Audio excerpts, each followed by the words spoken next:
Selamat datang Bapak Ibu, selamat sore semuanya. Saya panggilnya Bapak Ibu sebagai Sobat PPM aja ya, biar kita menjadi lebih dekat. Nah, semoga harapannya Bapak Ibu yang di sini bisa sehat selalu gitu ya, tetap menjaga kesehatan dan juga tetap selalu mencuci tangan, menjaga jarak, dan jangan lupa untuk tetap menggunakan masker gitu ya, kemanapun Bapak Ibu pergi.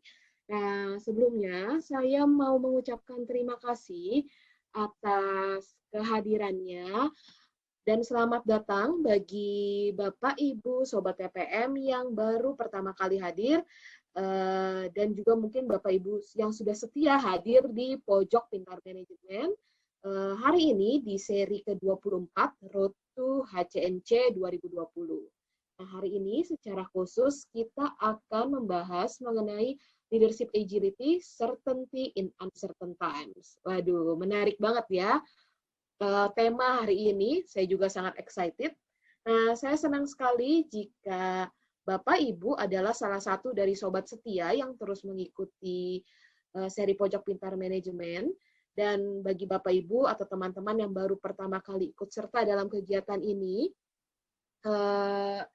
izinkan saya untuk memperkenalkan diri. Saya Bernika Setiawan atau panggilan saya Ber yang akan menjadi moderator pada kesempatan sore hari ini, gitu ya. Jadi saya merupakan salah satu core trainer dan konsultan juga di PPM Manajemen.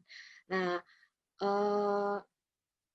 bagi Bapak Ibu yang baru pertama kali ikut serta dalam kegiatan hari ini, izinkan saya untuk memperkenalkan apa itu Pojok Pintar Manajemen, gitu ya.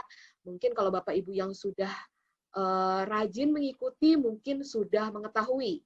Nah, Pojok Pintar Manajemen ini merupakan sebuah kegiatan diskusi secara online yang diinisiasi oleh PPM Manajemen, dan kami PPM melalui Pojok Pintar Manajemen ini ingin berkontribusi aktif menambah wawasan bagi individu dan organisasi di tengah COVID-19 dan juga efek krisis yang dibawa. Nah, melalui Ponpinman kali ini, sekaligus menjadi kegiatan dalam kampanye kami, yaitu #pantang berhenti berkarya, walaupun mungkin sebagian dari kita masih harus di rumah aja sekarang. Oke, perkenalkan sedikit, jadi apa yang ada di layar Bapak Ibu ini merupakan 9 layanan yang diberikan oleh PPM, gitu ya, sebagai bentuk perjuangan kami untuk mewujudkan cita-cita untuk menjadi solusi manajemen terintegrasi, menjadi mitra menjejak dunia.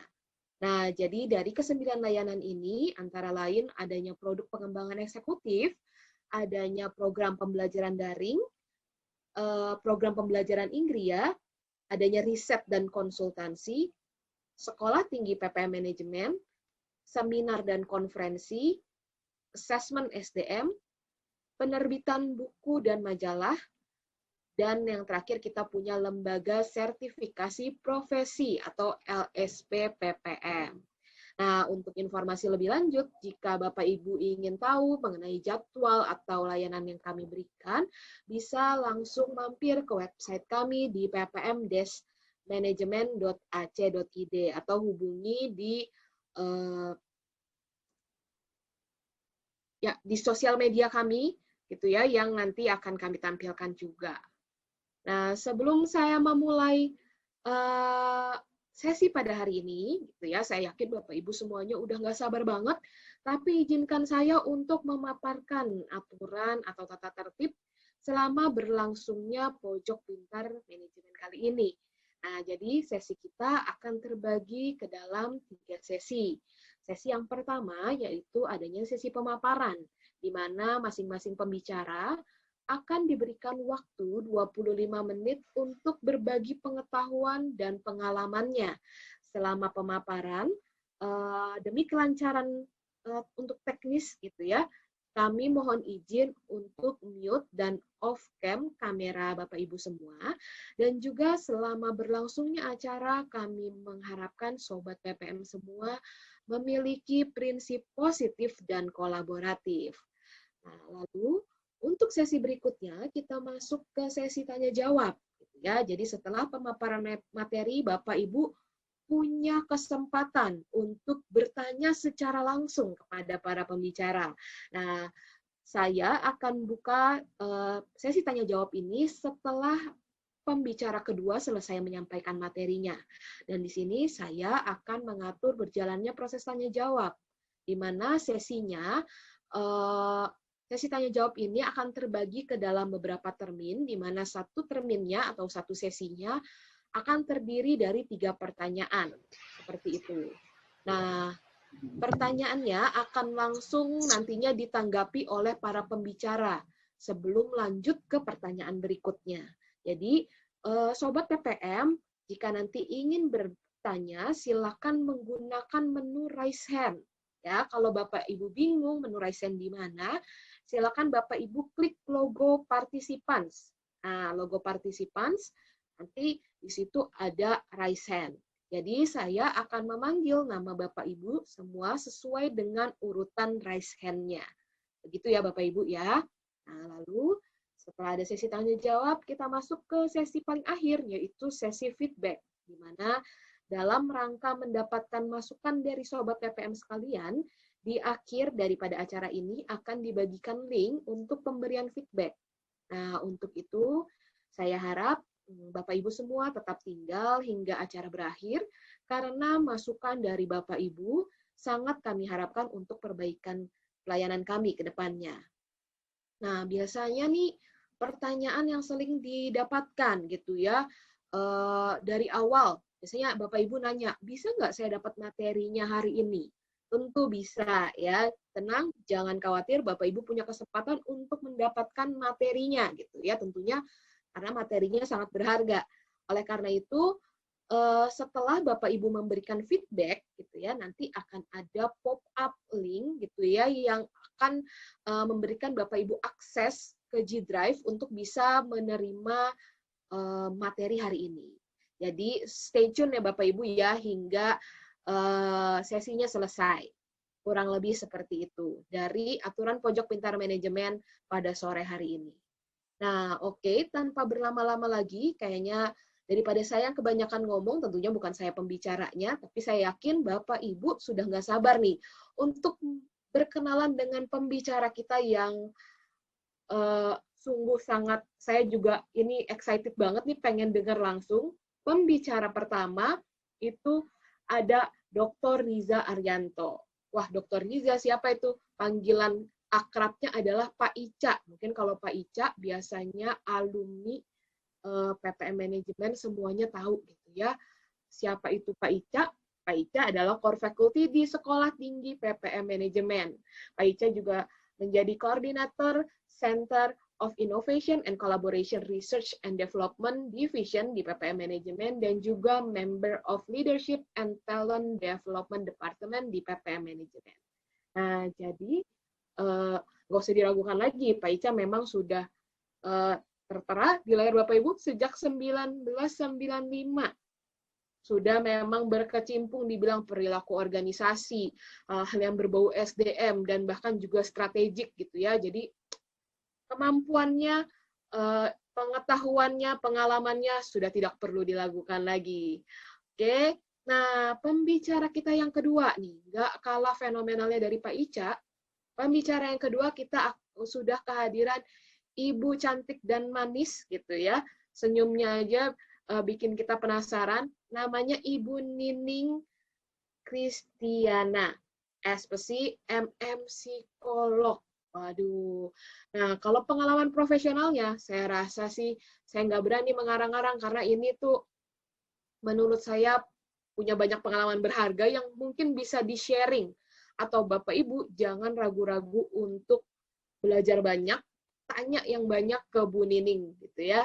Karena Bu Nining itu punya pengalaman profesional, seorang HR Corporate Director di Sahabat Utama Group, seorang direktur dan pendiri dari First Asia Consultant, direktur dan pendiri dari PT Mitra Kerja Utama, dan juga masih banyak pengalaman profesional dari Bu Nining. Oleh karena itu, pastikan kita tetap excited dan semangat karena pembicara kita hari ini sangat ciamik gitu ya.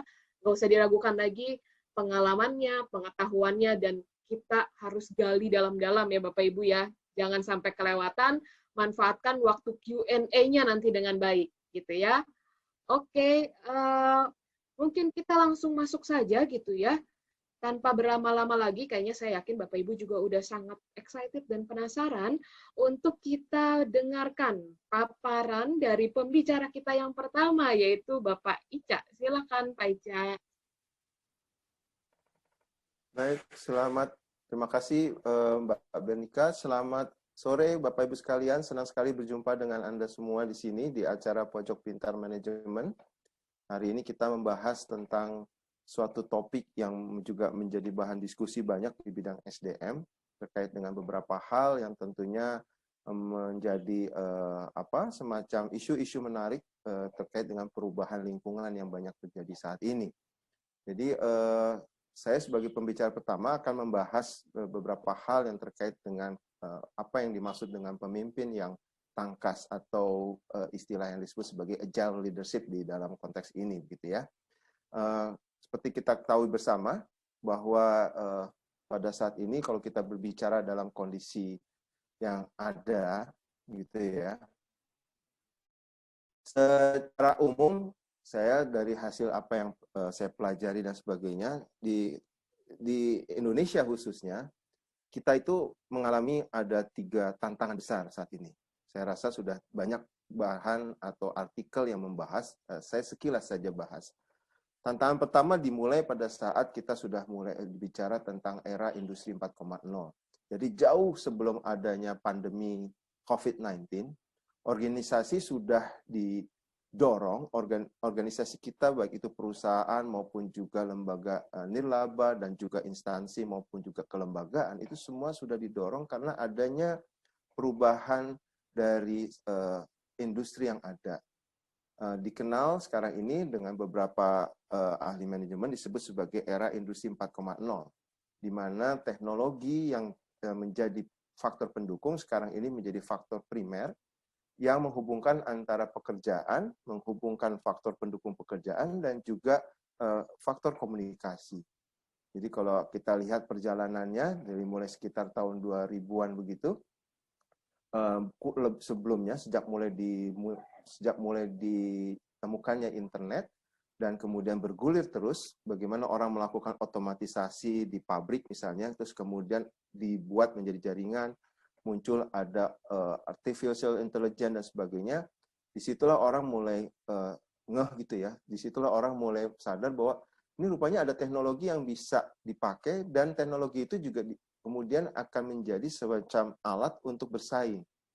Muncul adanya perlombaan untuk menghasilkan apa yang disebut sebagai keunggulan daya saing di dalam industri.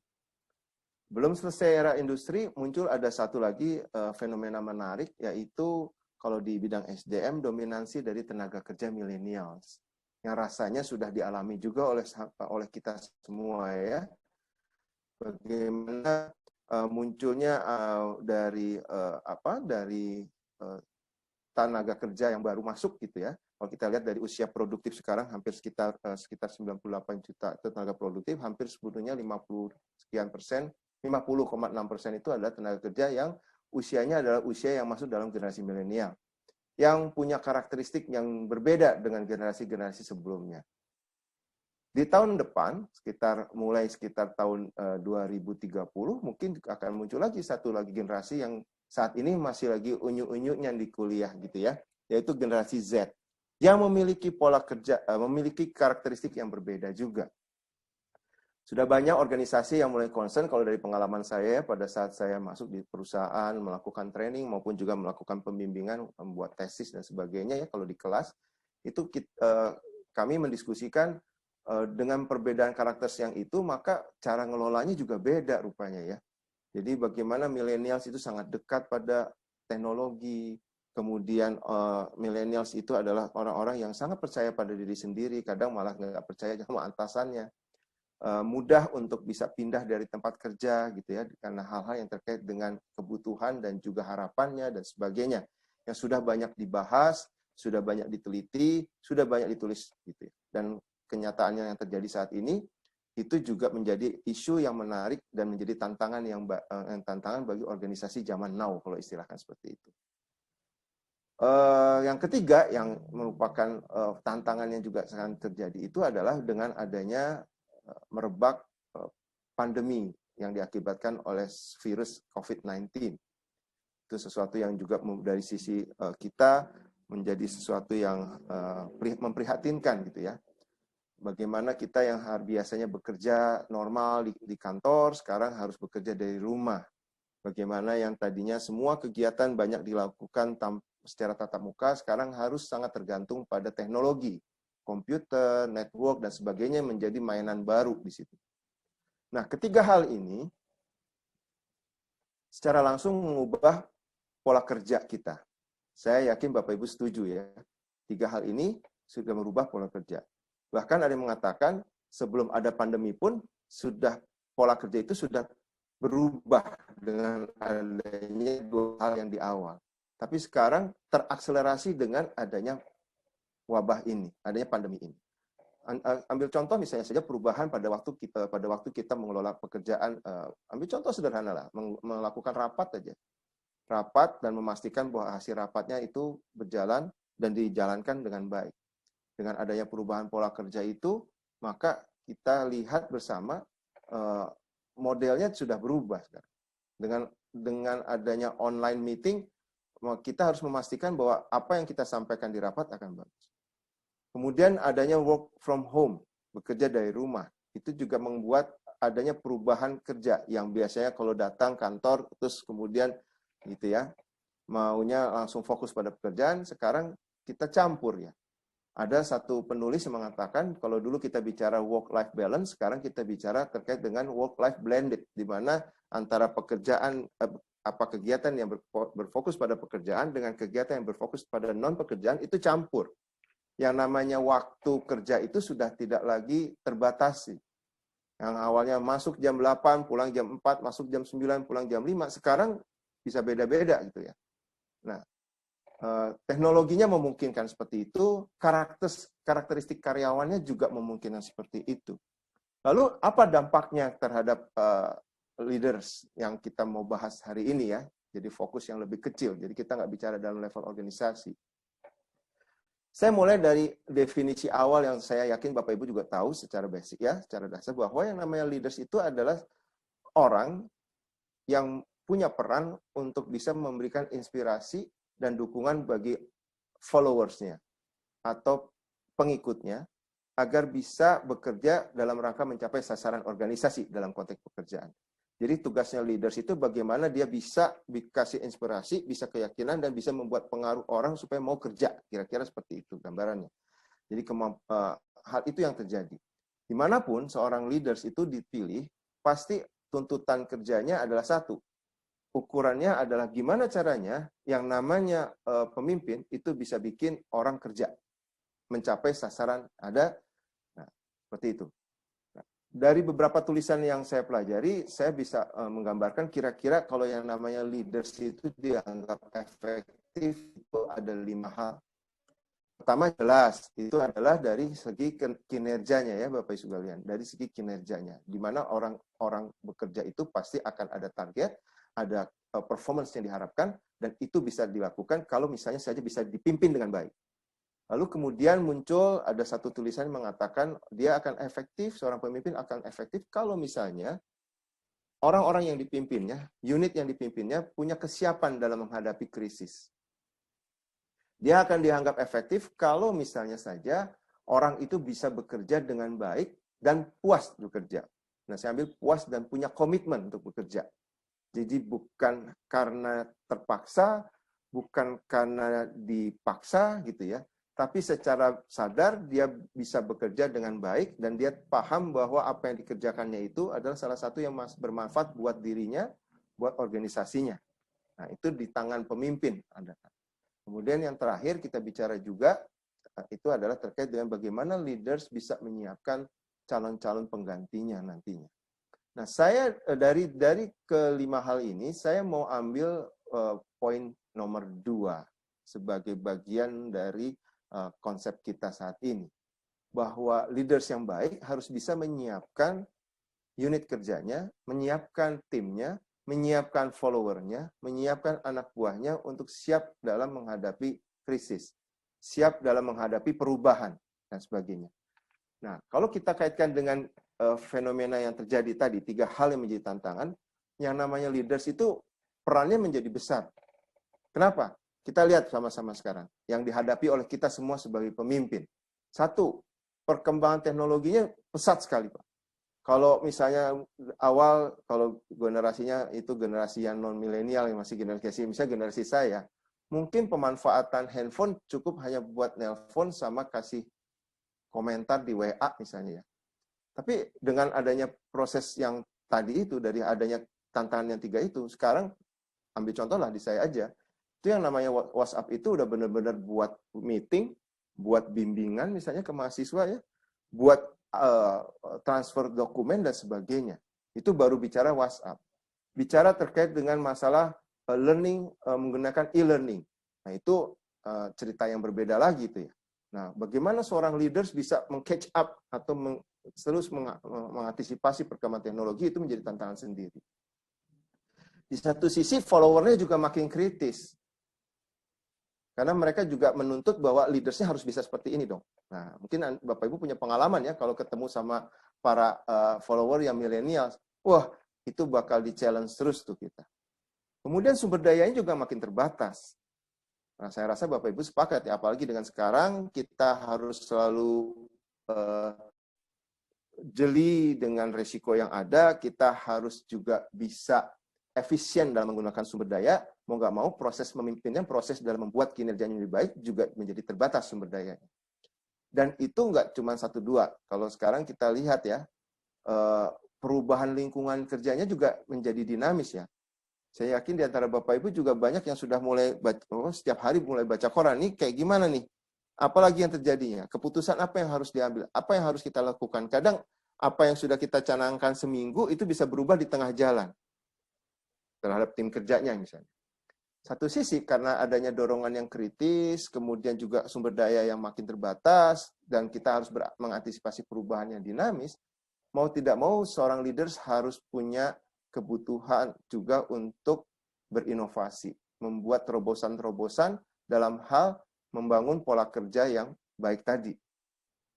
Jadi tuntutannya tinggi. Seorang leader saat ini harus juga punya kompetensi yang baik, motivasi yang tinggi, dan bisa beradaptasi. Dari hasil pembelajaran saya, dari studi literatur yang saya ambil, ini kira-kira yang menjadi tuntutan kompetensi saat ini nih Bapak Ibu sekalian ya. Yang namanya leaders, mau nggak mau saat ini harus paham teknologi. Jadi nggak ada ceritanya lagi leaders nggak bisa ketemu tatap muka melalui online. Gitu ya. Kedua, dia harus bisa adaptif. Jadi kalau saya gambarkan ya, ada misalnya harus ketemu, bisa pakai, ambil contoh aja, kita pakai Zoom, ada yang namanya Google Meet, itu udah beda-beda. Pengalaman saya kadang, Pak, bisa nggak kalau kita pakai Google Meet saja untuk diskusi? Oke, berarti kita harus bisa memahami itu dengan cepat. Karena kita harus bisa memahami dengan cepat, maka tuntutan yang berikutnya adalah seorang leaders itu harus bisa menjadi pembelajar yang cepat juga. Karena dia harus tahu bagaimana kita bisa membuat fit antara tadi ya, pola kerjanya dengan pencapaian kerjanya itu sendiri. Di satu sisi kita juga diharapkan bisa membangun jejaring ya, karena kita kan nggak bisa belajar sendirian ya. Mau nggak mau kita harus membangun network, baik itu yang sesama leaders ataupun juga dengan unit-unit lain misalnya. Dan keterampilan berkomunikasi. Nah, sekarang kita bayangkan bersama Bapak Ibu sekalian bagaimana kita sebagai pemimpin itu harus bisa melakukan semuanya. Belajar cepat, nggak ada waktu tunggu dulu. Belajar apa? Belajar bagaimana kita mengantisipasi teknologi, mengantisipasi perubahan yang terjadi, harus bisa mengkomunikasikan dengan baik pada pada anak buah atau pada follower, dan juga kita harus membangun jejaring yang baik. Nah, itu bermuara dalam satu kata, yaitu tangkas. Gitu ya. Jadi, leaders sekarang ini, kalau tadi dalam judulnya dikatakan sebagai bagaimana kita bisa mengelola ketidakpastian yang ada, itu dituntut menjadi seorang yang tangkas. Gimana sih tangkas? Nah, ini definisinya.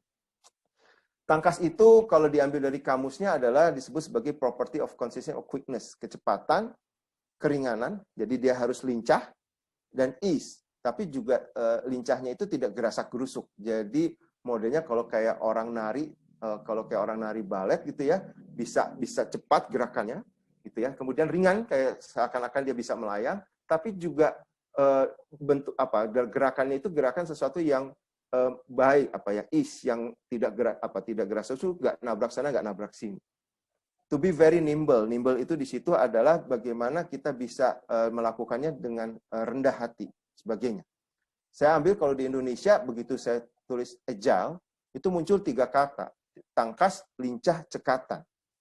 Nah, dari beberapa tulisan yang saya ambil, salah satu dari Highsmith, dibilang bahwa pemimpin yang tangkas itu adalah pemimpin yang punya 3 kemampuan. Yaitu pertama, bagaimana pemimpin bisa merespon perubahan dan membuat perubahan itu menjadi sesuatu yang bisa membuat positif pola kerja yang ada. Dia bisa menciptakan peluang dan kemanfaatan dari perubahan tersebut. Nah, dari bagaimana? Dengan menciptakan terobosan yang sifatnya bisa incremental gitu ya, berulang gitu dalam mengoptimalkan kegiatan-kegiatan yang ada terkait dengan pekerjaannya. Dengan demikian, dia juga harus bisa melakukan prioritas terhadap kerjanya secara cepat. Mana yang harus didahulukan? First thing first, kata orang seperti itu. Nah, itu yang harus dilakukan. Nah, kemudian saya bicara lagi, ini kalau begitu yang namanya leaders yang tangkas ini tipe baru atau tidak? Oh, kalau kita lihat sebenarnya enggak loh. Kalau mungkin Bapak Ibu sempat mengikuti seminar yang kemarin Pojok Pintar di 2 minggu yang lalu, sempat dibahas. Rupanya, apapun tipe leadersnya, tetap aja tuntutan menjadi tangkas itu ada. Sehingga saya mengatakan begini, dari beberapa sumber yang saya pelajari dulu. Pertama, kita perlu klarifikasi dulu bahwa yang namanya agile, ya, yang tangkas itu bukan masalah tipe pemimpinnya, tapi kita bicara adalah pola pikir di sini. Bagaimana kita bisa memanfaatkan karakteristik kepemimpinan kita untuk mencari cara terbaik dalam mengachieve goal kita, mencapai sasaran kerja kita. Dan itu menjadi penting karena bagaimanapun juga ketergantungan dari kelincahan organisasi akan sangat ditentukan oleh kelincahan leaders. Nah, kemudian bagaimana caranya supaya kita bisa bekerja dengan lincah? Bagaimana cara kita bisa memimpin lincah? Pertama, ini prinsip yang ketiga, ya, prinsip yang ketiga adalah bagaimana kita membangun orang lain untuk menjadi leaders masing-masing. Jadi mendukung apa yang disebut sebagai we culture. Nah, ini sesuai dengan apa yang menjadi karakteristik kepemimpinan efektif yang tadi di awal. Bagaimana dengan cara misalnya mendorong orang. Nah, terus kemudian dari Sokova juga menjelaskan bahwa yang namanya agility itu bukan masalah menggunakan teknologinya, tapi agility itu bicara terkait dengan bagaimana kita bisa tadi mendorong orang, memotivasi orang untuk bisa bekerja sesuai dengan apa yang jadi perubahan saat ini.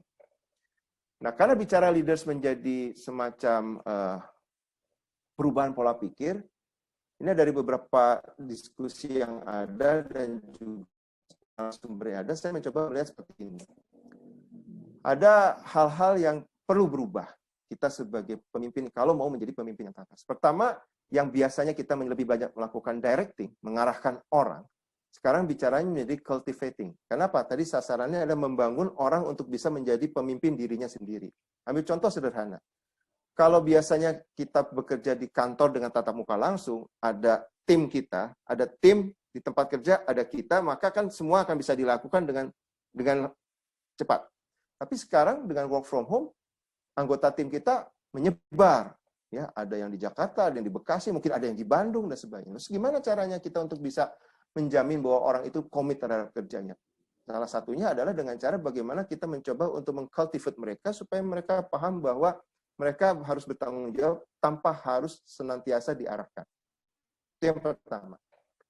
Yang kedua, karena kita karena perubahannya sangat cepat, kita nggak bisa lagi yang bicara terkait dengan planning jangka panjang.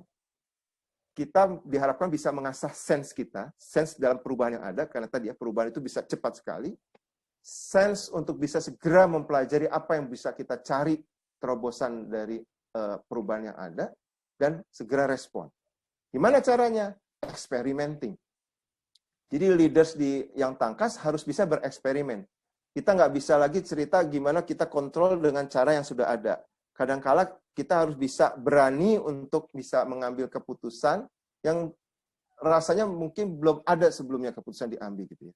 Nah, itu yang juga perlu ada. Mungkin nanti dalam tanya jawab bisa kita bicara contohnya. Kemudian juga nggak bisa lagi kita bicara, ini saya leaders, saya punya authority untuk membuat keputusan bla bla bla. Nggak, kita harus punya empowerment, kita harus bisa memberdayakan orang lain untuk bisa tadi, kembali lagi, menjadi leaders bagi dirinya sendiri. Fokusnya tetap pada tujuan. Lalu kemudian kita melihat juga adanya menganggap bahwa yang namanya organisasi itu bukan hanya sekedar teknologi, SOP dan sebagainya, tapi organisasi itu adalah living organism. Orang itu bekerja, kita harus bisa memahami ada apa, kita bisa tahu ada pola kerja yang beda nih sekarang yang harus dilakukan. Yang tadinya berpikir bahwa sesuatu itu pasti ada certainty-nya ya, kita bikin rencana dan sebagainya yang tadi saya ceritakan, nggak bisa. Kita harus tanya selalu dengan kata, apalagi ya yang bisa dilakukan ya. What's next-nya ya? Kira-kira kalau perubahan seperti ini, terus apa yang bisa kita lakukan ya dengan hal-hal seperti itu. Nah, harapannya, jadinya pada saat di akhir, pada waktu kita bicara pemimpin yang tangkas, kita juga sudah bicara terkait dengan bagaimana kita bisa mendesain lingkungan kerja yang bisa menciptakan hasil. Jadi kita tidak bisa lagi berpikir bahwa kita harus kontrol tuh yang namanya anak buah. Kita tidak bisa lagi bicara bagaimana kita bisa bikin anak buah harus berdiskusi menggunakan proses coaching misalnya. Bisa, tapi tidak lagi bisa menjadi sesuatu alat utama, saya rasa seperti itu modelnya. Kita harus bisa pindah ke satu melihat situasi yang ada. Kita harus bisa misalnya saja mencari terobosan gimana caranya untuk bisa menyelesaikan pekerjaan tanpa harus mengikuti prosedur-prosedur yang memang bisa kita adjust, kita bisa modifikasi dan sebagainya. Nah, itu yang menjadi pola perubahan perilaku yang ada seperti itu. Nah, ini kira-kira contohnya lah bagaimana kita menjadi pemimpin yang tangkas. Pertama, ya kalau kita lihat pastinya harus bicara bahwa kita itu harus terbuka dengan apapun perubahan yang ada. Jadi nggak bisa as is, pokoknya udah begini harus begini gitu ya. Nah, itu harus kita kaitkan dengan kebutuhan tadi pemangku kepentingannya. Dan kita juga bisa bicara bahwa yang namanya organisasi itu perubahan lingkungannya itu bisa konstan terjadi. Saya suka istilah ini nih Bapak Ibu sekalian nih. Expect the unexpected. Andy Grove bilang kalau pendiri dan juga salah satu CEO dari Intel mengatakan kalau bisa kita menjadi orang-orang yang selalu merasa bodoh. Pasti ada sesuatu yang bisa terjadi. Jadi kita nggak bisa berharapkan semua itu menjadi lancar. Steve Jobs juga sampaikan gitu. Stay foolish, stay hungry. Pokoknya kita merasa bahwa pasti ada sesuatu yang pasti akan berubah. Dan harapkan sesuatu yang tidak kita harapkan itu terjadi. Sehingga kita bisa siap nantinya pada waktu kita berbicara.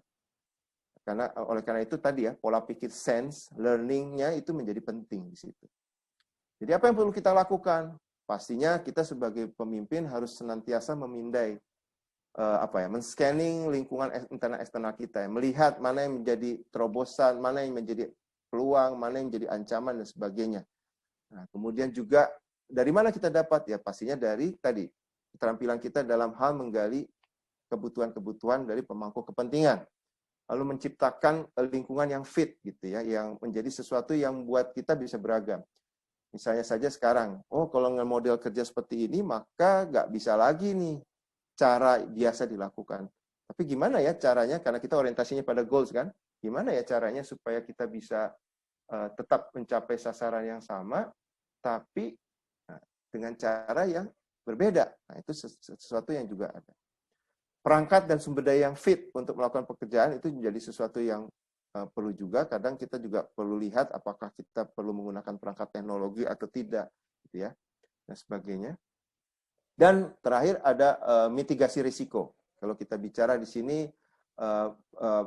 melakukan apa yang menjadi terobosan itu tentunya pasti akan juga dilihat risikonya. Nah itu semua harus dilakukan dengan cepat tadi ya. Nggak bisa tunggu. Ini saya baru saja baca satu berita yang menarik nih. Baru saja saya baca kira-kira tadi sekitar 1 jam yang lalu. Jadi ada salah satu pengusaha bimbingan belajar di daerah Bali yang karena pandemi ini dia susah untuk berbisnis kembali. Beberapa bimbelnya ditutup, dia punya sekitar 100, ada beberapa ditutup terutama yang di Bali. Nah, dia harus bisa menghidupi sekitar 100 gurunya kalau tidak salah. Dia harus berpikir kan, ya. Mohon maaf untuk mengingatkan 5 menit lagi. Terima kasih. Oke. Jadi, saya ambil contoh dengan cepat ya. Dia harus bisa membiayai bagaimana caranya menafkahi gurunya, karena dia nggak ingin juga ada layoff. Lalu dia harus cari terobosan, kemudian ini membangun bisnis baru. Salah satunya adalah dengan membuka layanan untuk membuat ikan pepes, kalau tidak salah di situ. Jadi beralih ke kuliner. Dan kemudian sang guru, para guru yang menjadi karyawan itu, selain juga tetap mengajar bagi yang masih bisa mengajar, tapi di waktu-waktu tertentu kemudian di-empower untuk bisa berjualan pepes tersebut. Nah, saya pikir menarik juga ya, bagaimana seorang pemimpin bisa cepat. Ini sasaran bukan masalahnya cuma sekedar, oke, ada sekian orang yang harus di layoff. Enggak, gimana caranya kita tetap bisa bikin mereka survive. Itu yang dilakukan sebagai contoh yang baru saya baca. Saya bilang, saya angkat topi buat seorang ibu tersebut ya. Dia bisa dengan cepat mengambil keputusan, melihat apa yang menjadi peluang, itu yang masuk. Nah, terakhir, sebelum masuk 5 menit, terima kasih Mbak Bernika, saya menganggap yang namanya leaders yang tangkas itu kira-kira seperti ini. Saya ambil contoh dari kayak orang Romawi, ya. Ada salah satu dewanya namanya Janus. Janus itu punya wajah dua, yang satu menghadap ke belakang, satu menghadap ke depan. Tugasnya apa yang ke belakang? Ke belakang itu dia selalu melihat apa-apa saja yang bisa dimanfaatkan, apa-apa saja yang bisa kemudian diubah, dimodifikasi agar sasaran bisa tetap tercapai. Fungsinya untuk mengeksploitasi sumber daya yang ada, kapabilitas yang ada. Yang kedua, wajah ke depannya itu bertanggung jawab untuk tadi ya, melakukan atau mencari, mengidentifikasi apa saja sih yang bisa jadi terobosan gitu ya, agar perusahaan itu bisa tetap survive. Jadi tugas yang wajah ke depan itu adalah melakukan eksplorasi. Nah, dua hal ini yang diharapkan dari seorang pemimpin yang tangkas. Bagaimana dia bisa memodifikasi apa yang sudah berjalan sekarang, di satu sisi dia diharapkan bisa membuka dan mencari peluang-peluang untuk bisa peluang-peluang untuk bisa membuka entah itu bisnis baru, entah cara kerja baru dan sebagainya, agar tujuan dari apa yang menjadi tanggung jawabnya itu tercapai. Nah, kurang lebih seperti itu yang bisa saya sampaikan sebagai bahan pertama. Nanti kita akan lanjutkan mungkin ditanya jawab ya, gitu. Terima kasih. Oke, terima kasih banyak Pak Ica atas pemaparannya. Setuju, contoh yang baik ya di akhir tadi, bahwa kita selain mengevaluasi, tapi kita juga jangan cuma melihat ke belakang, tapi kita melihat ke depan untuk terus berinovasi. Ya, terima kasih banyak Pak Ica. Tentunya nggak sabar banget, pasti Bapak Ibu semua di sini untuk bertanya langsung ke narasumber kita Pak Ica, gitu ya.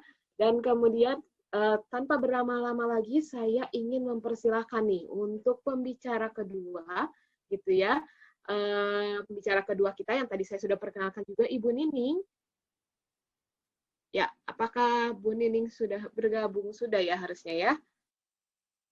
Ya, Bu Nining, waktu dan tempat saya persilakan Bu. Ya, saya share ini dulu ya, Mbak Bernika ya. Oke. Share screen.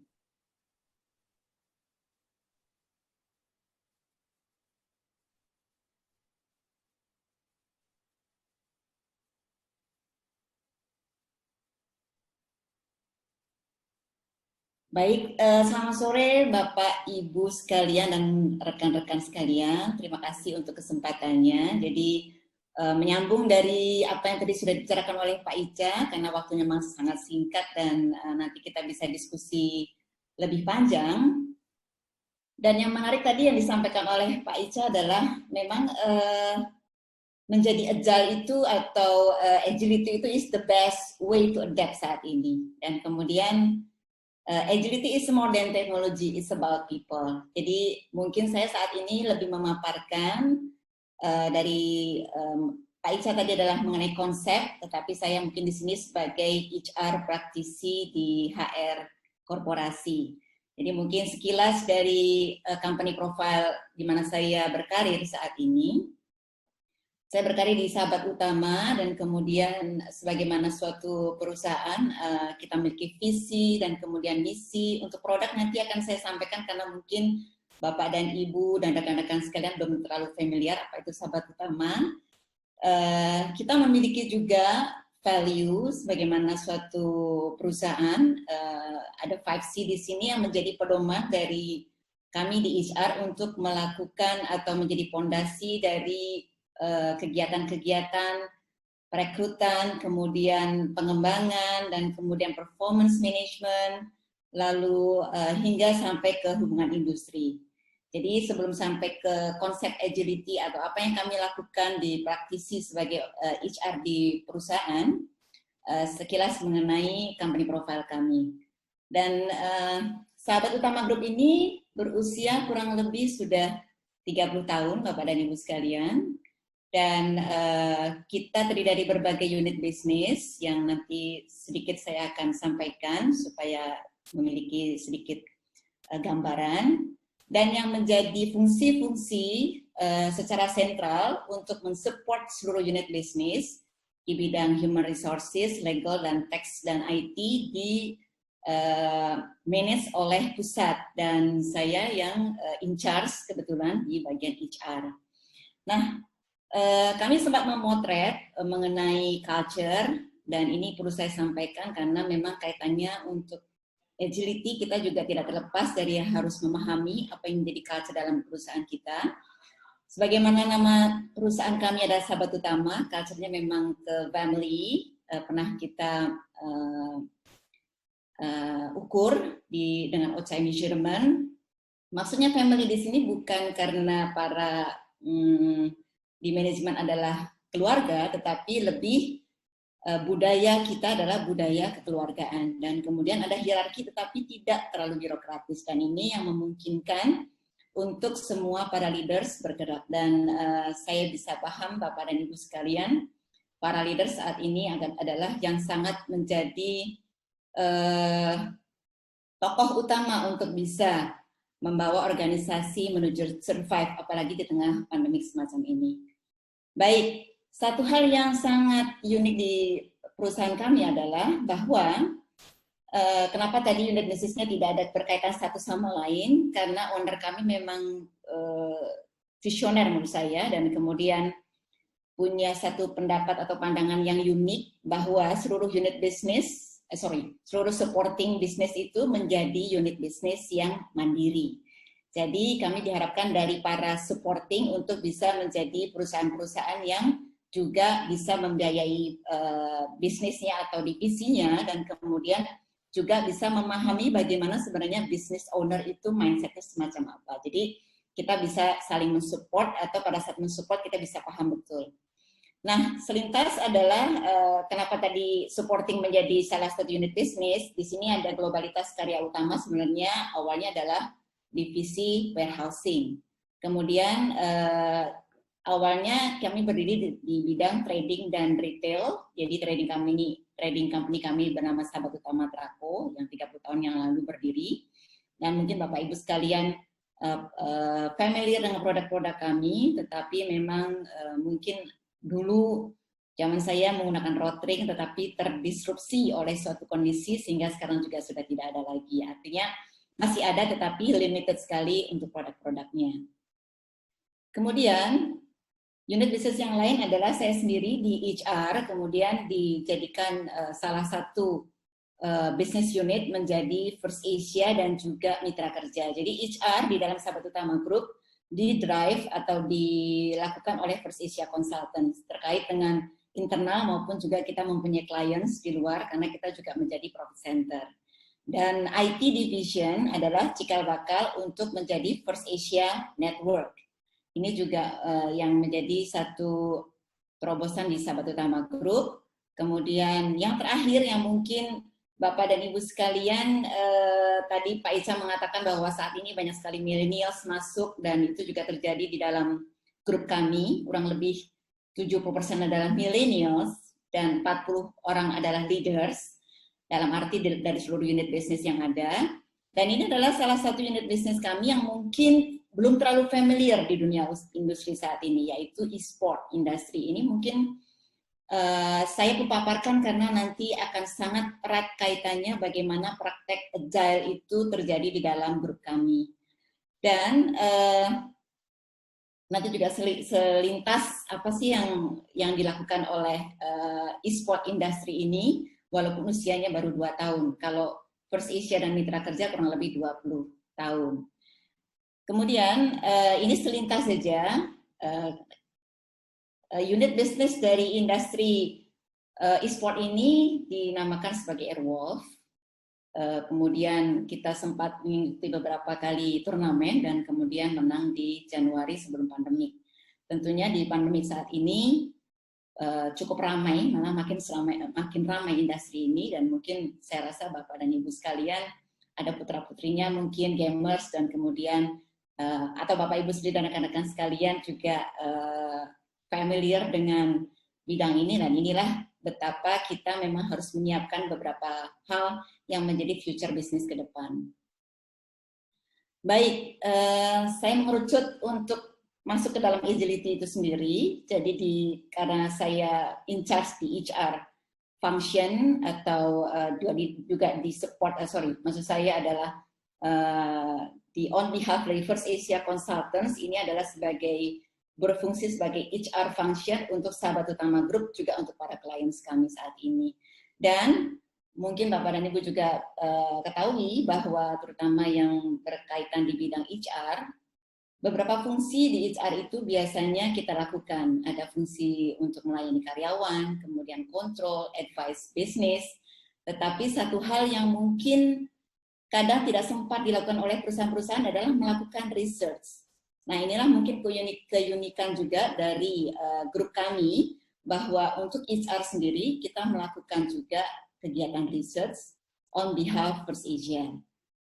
Apa resultnya di dalam research ini? Di antaranya adalah kami baru-baru ini melakukan business research, yaitu bagaimana perilaku atau policy-policy di dalam perusahaan-perusahaan terkait dengan pandemi, dan kemudian nanti diadopsi oleh unit bisnis kami untuk juga menyelaraskan policy-policy terkait dengan para people-nya, misalnya jam kerja, kemudian bagaimana kebijakan-kebijakan WFH, bagaimana kemudian bila terjadi situasi yang tidak mengenakan di dalam organisasi terkait dengan pandemi.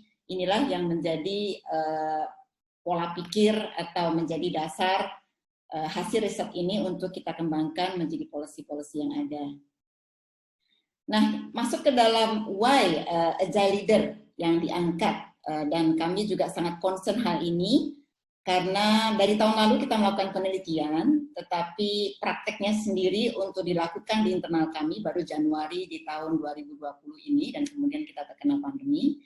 Nah, ini adalah sedikit background dari yang kami lakukan, karena terkait ya seperti tadi sudah dipaparkan oleh Pak Ica bahwa ada industri 4.0, revolusi industri 4.0, kemudian kita di-drive oleh adanya perkembangan teknologi, kemudian situasi VUCA yang Bapak dan Ibu dan rekan-rekan sekalian juga saat ini juga tentunya mengalami, dan sebenarnya kata siap dan tidak siap, tetapi ternyata kita sudah nyemplung atau dipush oleh suatu kondisi bahwa kita akan menghadapinya dan harus siap begitu. Dan kemudian apalagi yang mendorong dari perusahaan kami melakukan riset adalah juga salah satu industri di dalam grup kami di bidang retail di 2019 ternyata inilah bukti bahwa bagaimana kita harus mencoba mengubah pola-pola pikir lama untuk lebih siap menghadapi digitalisasi, sehingga karena digitalisasi tidak diprioritaskan di tahun lalu, sehingga ada salah satu unit bisnis kami yang saat ini sudah tidak beroperasi kembali.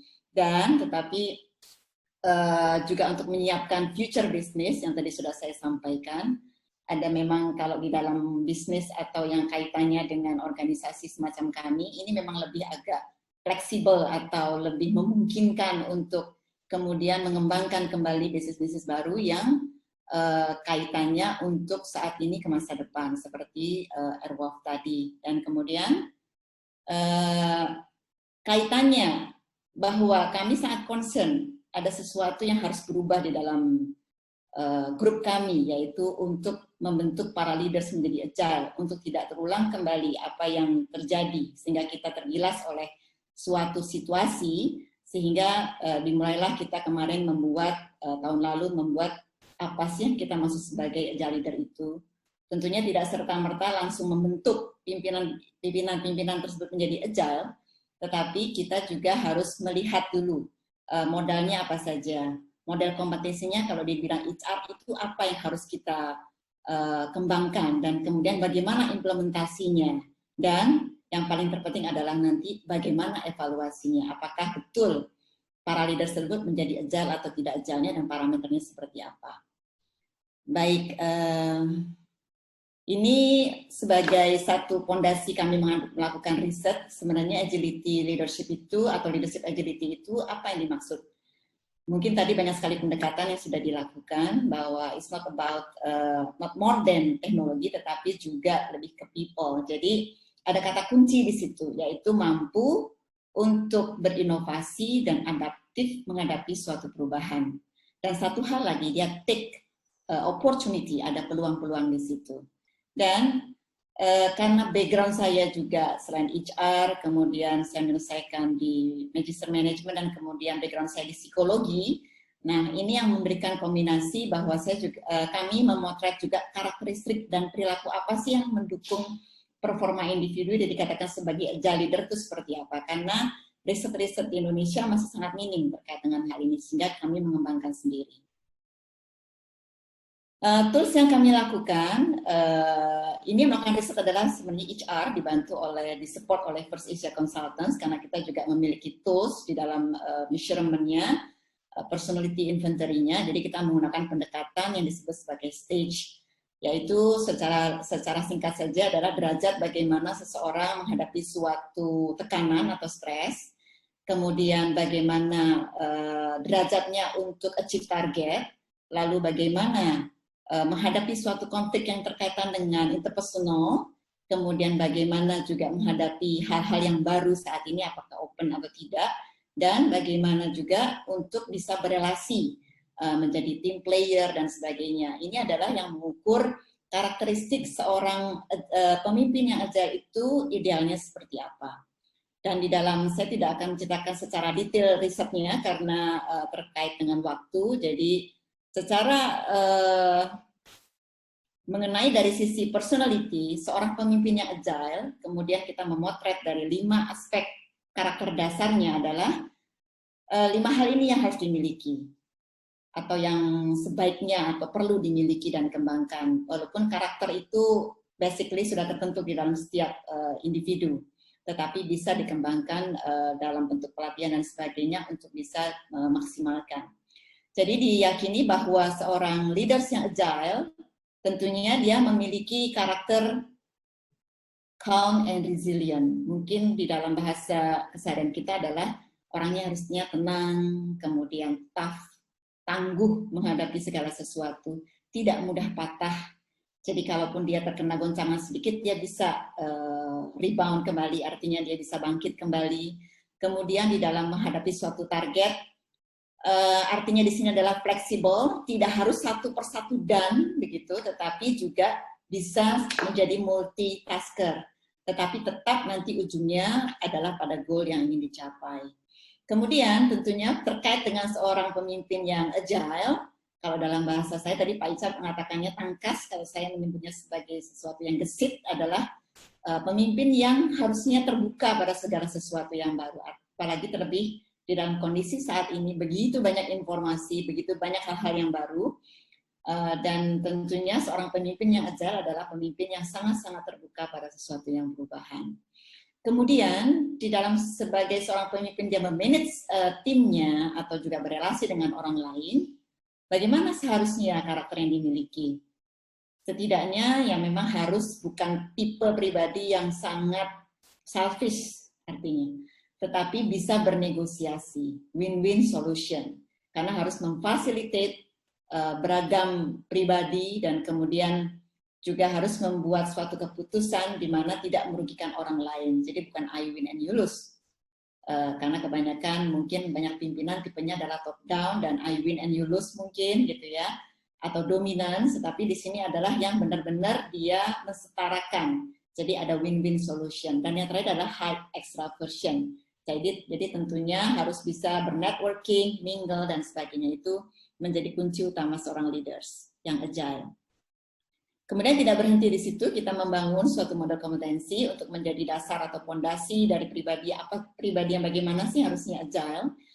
Kita bangun model kompetensi berbasis trait atau trait infrastructure yang tadi disampaikan, dan kemudian kita mendapatkan 14 model atau 14 kompetensi yang membangun dari leadership agility model kompetensi ini. Dibagi dalam 3 kategori.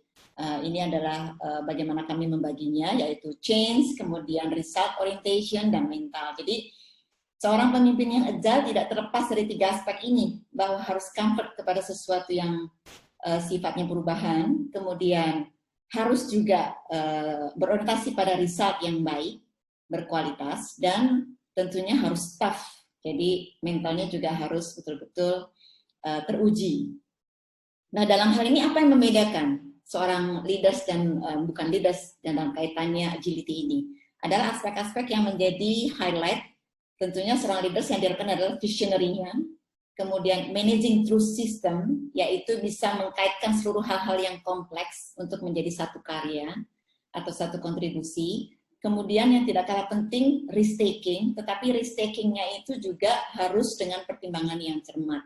Karena itu ada faktor-faktor bagaimana harus ada quality orientation, kemudian how kita mengorganize-nya. Dan political savvy di sini adalah mingle, dia bisa menjual ide-idenya ke atas, ke bawah, ke samping, dan sebagainya. Sehingga pada saat hasil yang dikeluarkan itu bisa diterima oleh semua pihak. Mungkin nanti secara nyatanya kita bisa diskusi Bapak Ibu. Dan kemudian tidak berhenti di situ, kemudian kita harus melakukan mapping. Karena setelah kita ada model kompetensi, kita lakukan assessment, kemudian harus di mapping. Dan ada 4 kategori yang kita sebut sebagai Human Resources Optimization. Ini juga suatu konsep yang baru, bahwa dari 14 kompetensi tadi, bila 80% dia sudah memenuhi, dan skornya adalah dalam kategori minimum adalah medium, maka dikatakan sebagai berada dalam golongan capitalized. Artinya sebenarnya ini sudah ready untuk diterjunkan atau dikembangkan. Kemudian bila modalnya baru sekitar 50-80% kita sebut sebagai development. Lalu masuk ke dalam kategori ketiga yaitu quotient, kurang lebih dia memiliki modal 50%, kurang dari 50%. Dan yang paling terakhir adalah kategori compensate, artinya PR-nya juga makin besar untuk menjadi pemimpin yang agile. Jadi bila pemimpin di mapping, kemudian dikategorikan agility-nya, keluarlah kemudian 4 kategori ini. Semoga cukup jelas paparan ini, dan ini adalah hasil penelitian. Jadi pada saat kami melakukan penelitian, termasuk meneliti dari para pimpinan di dalam grup kami yang 40 tadi. Dan ini selintas, saya tidak bicara detail mengenai hasil penelitian ini, hanya menggambarkan bahwa dari 5 industri terdiri dari 72 perusahaan. Kenapa yang dipilih industri ini? Karena memang terkait dengan satu hal yang menjadi proyek dari pemerintah, bahwa ada 5 industri yang difokuskan untuk menaikkan daya kompetisinya. Dan kemudian setelah kita melakukan mapping, atau kita mengakses, kemudian dilakukan mappingnya, kurang lebih 30% berada di dalam capitalized. Dan ini juga terjadi di dalam industri kami, di dalam Sahabat Utama Group, bahwa 30% yang masuk ke dalam golongan atau kategori capitalized. Dan kemudian selebihnya ada di development dan quotient. Terbanyak adalah di development kalau di dalam industri kami. Tapi ini adalah gambaran dari penelitian secara keseluruhan. Dan compensate di sini juga cukup banyak, artinya tadi yang dikatakan kurang lebih hanya memiliki sekitar 20%, sehingga PR-nya cukup besar untuk dikembangkan menjadi pemimpin yang agile. Nah, kemudian tidak berhenti di situ adalah program-program pengembangan berikutnya. Contohnya adalah kalau capitalize dengan modal dia yang sudah memiliki 80%, tentunya berbeda dengan yang 50% atau di bawahnya, itu tentu berbeda. Dan kekhasannya di sini bahwa karena ini basisnya adalah karakter or trait based or trait infrastructure untuk membangun suatu kompetensi, sehingga untuk kategori quotient kita memang harus agak hati-hati sebagaimana namanya. Jadi kita harus ada pendampingan yang sifatnya konseling untuk memastikan atau memberi feedback kepada yang bersangkutan apa saja yang menjadi PR. Dan ini kaitannya memang ke arah, karena kami di dalam grup banyak sekali psikolog, berbackground psikologi, jadi kita juga punya namanya Employee Assistance Program untuk bisa menyampaikan feedback-feedback apa saja yang harusnya disadari oleh leaders tersebut untuk menjadi PR-nya. Baik, saya selintas saja, dan kemudian ini adalah salah satu implementasi kami, dan kebetulan kita tadi ada 40 leaders yang kemudian di mapping, dan kurang lebih 30% masuk dalam kategori capitalize, termasuk saya juga di mapping. Dan ini adalah menjadi project kami sebagai Agile Leaders. Kebetulan saya sendiri yang melakukan ini. Kemudian saya dan tim, maksud saya tim dan terdiri dari banyak sekali lintas fungsi. Sementara banyak sekali sebenarnya tim-tim yang lain, cuma saya menceritakan mengenai tim saya sendiri di sini, tim kami yang sedang melakukan proyek ini untuk implementasi for e-sport business per Januari kemarin. Kenapa ini menjadi pilot project atau prototipe-nya? Karena memang kita benar-benar menguji kemampuan kita menjadi pribadi yang agile as a leaders. Jadi apalagi terkait dengan generasi, mungkin saya juga jauh berbeda dengan para millennials, sehingga kita membuat ini menjadi prototipe-nya untuk menguji 5 kompetensi yang ada tadi, yang disebutkan adalah visionary, managing through system, risk taking, political savvy. Nah, tujuannya apa? Tentu karena ini seluruhnya adalah para pimpinan, ya. Mbak Doni? Ya, Bu, mau mengingatkan waktunya 5 menit lagi. Baik, terima kasih. Sedikit lagi. Jadi, karena ini para leaders, tentu result yang dibutuhkan adalah ada value creation atau business goal-nya. Jadi, kita membuat semacam learning management system. Mungkin Bapak Ibu juga cukup familiar untuk yang berbackground HR. Jadi kita membuat, karena ini e-sport business ini sesuatu yang baru, jadi biasanya kita sudah terima jadi, dan kandidatnya atau talent-talentnya juga sangat terbatas, sehingga kita membuat satu project untuk membangun talent-talent itu sendiri melalui pengembangan e-learning management system ini, berkaitan dengan modul-modul yang ada di dalam e-sport itu sendiri. Kemudian apa yang memudahkan? Sekali lagi, memang tidak terlalu mudah untuk perusahaan atau organisasi untuk melakukan agility semacam ini, harus didukung oleh culture, kemudian tidak birokratis, dan yang menjadi challenge adalah komitmen, karena tim-tim ini, tim para leaders ini memiliki kesibukan masing-masing, tetapi setidaknya kita tetap punya komitmen, dan kemudian infrastruktur IT tentunya itu menjadi sangat hal yang memudahkan kita, karena learning management system itu terkait dengan kita membuat platform. Dan yang menjadi PR saat ini adalah untuk membuat parameter-parameter kinerjanya. Jadi ini masih on progress di dalam kegiatan kami. Jadi sedikit terkait dengan tadi yang menjadi project kita harus menjadi agile adalah karena di dalam misi e-sport sendiri atau di Airwolf sendiri, kita harus menciptakan the best e-sport talents. Dan berkaitan dengan learning management system, kita nanti menginginkan adanya kader-kader terbaru di sana untuk keperluan di internal kita dan juga untuk keperluan di eksternal di industri e-sport. Ini sedikit yang sudah kita lakukan karena terkait tadi bahwa kami juga melakukan riset, sudah dilakukan riset mengenai e-learning yang mensupport tentang learning management system, kemudian digital marketing e-sport, kemudian modul tentang karir e-sport, dan seterusnya. Sedikit bahwa memang boomingnya industri ini, terutama di pandemik, sehingga kita juga mengambil peluang itu. Jadi terakhir mungkin yang saya bisa sampaikan di sini adalah begitu banyak sebenarnya revenue stream dari bisnis e-sport ini, walaupun belum terlalu populer di Indonesia terutama, tetapi makin meningkat jumlahnya. Dan yang kita inginkan adalah, karena ini semuanya leaders, kita menginginkan adanya satu revenue stream terbaru, yaitu dari LMS itu sendiri. Selain dari 4 hal lain dari streaming platform, sponsorship, dan sebagainya yang sudah menjadi revenue stream dari bisnis industri e-sport. Mungkin itu saja yang bisa saya sampaikan. Terima kasih. Jadi seperti kata pepatah, you don't have to be great to start, but you have to start to be great. Jadi kita sudah banyak sekali wacana mengenai agility. Semoga Bapak dan Ibu dan teman rekan-rekan sekalian di sini bisa langsung mengimplementasikannya. Terima kasih. Terima kasih, Mbak. Oke, terima kasih Bu Nining atas paparannya yang luar biasa. Benar ya, kita harus berani untuk maju gitu ya. Kita melangkah dulu nih istilahnya. Nah, baik Bapak Ibu, saya tahu nih udah banyak Bapak Ibu yang penasaran banget untuk bertanya secara langsung karena kayaknya dari tadi di chat mungkin udah beberapa penanya gitu ya yang masuk.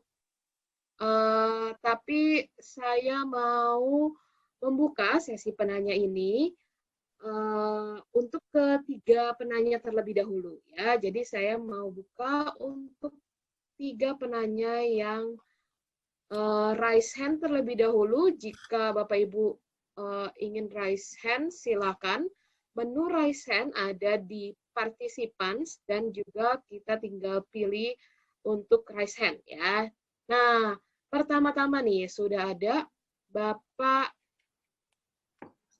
Tekun Abdul Karim yang ingin bertanya. Nah, saya mempersilakan kepada Pak Abdul Karim untuk menyalakan videonya dan juga langsung bertanya. Jangan lupa untuk menyampaikan nama dan asal organisasinya, begitu ya Pak ya. Ya, silakan.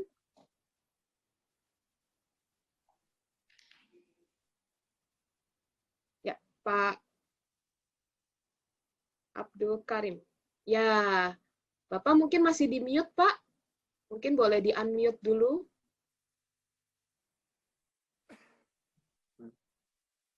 Halo, halo. Ya. Ya. Ya, Pak. Ya, selamat sore, Mbak ya. Perkenalkan, nama saya Tekun Abdul Karim. Saya adalah salah seorang pensiunan dulu dari Pertamina. Nah, udah 2 tahun pensiun. Nah, sekarang saya mulai aktif di organisasi massa atau di organisasi partai politik yang baru dibangun lah. Di dalam organisasi partai politik dengan di perusahaan kan jauh berbeda, Mbak ya. Kalau di perusahaan kan udah jelas, semuanya udah tertata dengan baik lah, termasuk dana segala macamnya. Kalau di organisasi massa atau organisasi partai politik, semuanya dibangun dengan swadaya, swadana. Sehingga kita mau bergerak pun harus berhitung. Dananya cukup atau enggak gitu ya.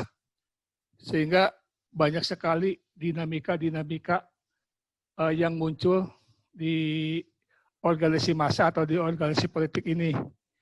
Ya, termasuk untuk mencari follower aja, kadang-kadang antara si A dan si B itu saling berseteru lah. Dan juga termasuk sumber dana yang terbatas gitu, Mbak. Kira-kira gimana nih, Mbak, solusinya, Mbak? Terima kasih, Mbak. Oke, terima kasih Pak Abdul Karim. Mungkin saya boleh mempersilakan Pak Ica atau Bu Nining mungkin mau menjawab terlebih dahulu. Silakan. Dari saya dulu mungkin, Bu. Oh, boleh, Pak Ica. Baik. Silakan Pak Ica. Baik, terima kasih. Secara singkat saja, Pak Tekun Abdul Karim, terima kasih Pak atas pertanyaannya. Sebenarnya kalau kita bicara dalam konteks ketangkasan atau kelincahan tadi ya istilahnya ya, kegesitan dari pemimpin yang ada itu tidak hanya tertutup pada perusahaan Pak atau bisnis. Karena dengan kondisi yang ada sekarang ini dengan 3 tantangan yang tadi saya sampaikan itu semua akan mengenai semua organisasi apapun bentuknya. Jadi kondisi keterbatasannya yang ada seperti yang tadi Bapak sampaikan pun juga akan menjadi bagian dari apa yang menjadi tantangan apapun organisasinya. Pertanyaannya mungkin pertanyaan Pak Tekun mungkin saya kaitkan dengan konteks kita di hari ini ya. Jadi bagaimana sebaiknya dilakukan kalau misalnya tadi kita punya organisasi massa yang juga harus bisa survive. Saya setuju dengan apa yang juga disampaikan Bu Nining, mungkin nanti Bu Nining bisa menambahkan. Jadi salah satu yang bisa kita lihat adalah kalau tadi kita sampaikan Pak, mencoba untuk kalau saya istilahkan tadi adalah merubah pola pikir kita ya. Jadi kita ini bukan lagi bisa bekerja memimpin seperti yang kondisi yang lalu gitu ya. Kita perlu melakukan sesuatu dengan gesit. Terobosannya mesti ada. Tadi Bu Nining sudah menjelaskan juga bagaimana yang dilakukan di tempatnya Bu Nining itu. Seperti itu saya juga melihat sesuatu yang perlu kita apresiasi ya, bagaimana melihat ke depan, lihat peluang yang ada. Jadi hal yang bisa kita lakukan salah satunya adalah pertama saran saya sih melakukan scanning lagi Pak. Jadi lingkungan kita bagaimana kita bisa melakukan bagaimana kita bisa mengidentifikasi mana yang menjadi kekuatan kita, mana yang jadi kelemahan kita. Lalu apa yang mesti kita lakukan terhadap kekuatan kita dalam hal mengatasi yang jadi kelemahan kita. Saya pikir seperti itu Pak. Mungkin secara normatif seperti itu. Rasanya kalau misalnya mau lebih dalam lagi tentu perlu dilihat ya. Apa sih yang misalnya, ambil contoh lah, masalah keterbatasan sumber daya. Nah, kayak sekarang apa yang mesti kita lakukan? Karena menurut Bapak tadi kan sumber daya menjadi sesuatu yang penting, krusial gitu ya, karena itu akan bisa menghidupi organisasi massa kita. Oke, sekarang pertanyaan berikutnya adalah apa yang bisa kita lakukan sebagai leaders untuk bisa meningkatkan sumber daya kita. Nah, itu ya. Aktivitas apa yang bisa kita lakukan yang memang relevansinya dengan organisasi massa kita. Nah, itu yang ya, saya nggak tahu kalau dalam konteks bisnis mungkin kita cari produk baru misalnya ya, mungkin nanti Bu Nining bisa. Tapi kalau dalam organisasi massa misalnya saja dalam hal melakukan kegiatan-kegiatan yang sifatnya bisa menghasilkan semacam penggalangan dana misalnya seperti itu. Ya, penggalangan dana buat organisasi kita. Nah, hal-hal yang seperti itu bisa dilakukan sekaligus juga kan ada terobosan untuk bisa memperkenalkan citra dari organisasi massa kita yang positif misalnya seperti itu. Nah, itu contoh sederhana aja Pak yang bisa kita lakukan. Nah, bentuknya seperti apa? Itu yang perlu juga tadi Pak, membuka diri untuk bisa mendapat masukan. Mencari, kayak saya rasa banyak contoh-contoh yang ada juga bisa kita lihat di internet yang bisa kita pakai untuk bisa membuat aktivitas-aktivitas yang sejenis seperti itu. Kurang lebih sih seperti itu Pak. Jawaban singkat saya. Oke, terima kasih Pak Ica. Silakan Bu Nining mau menambahkan. Baik, terima kasih.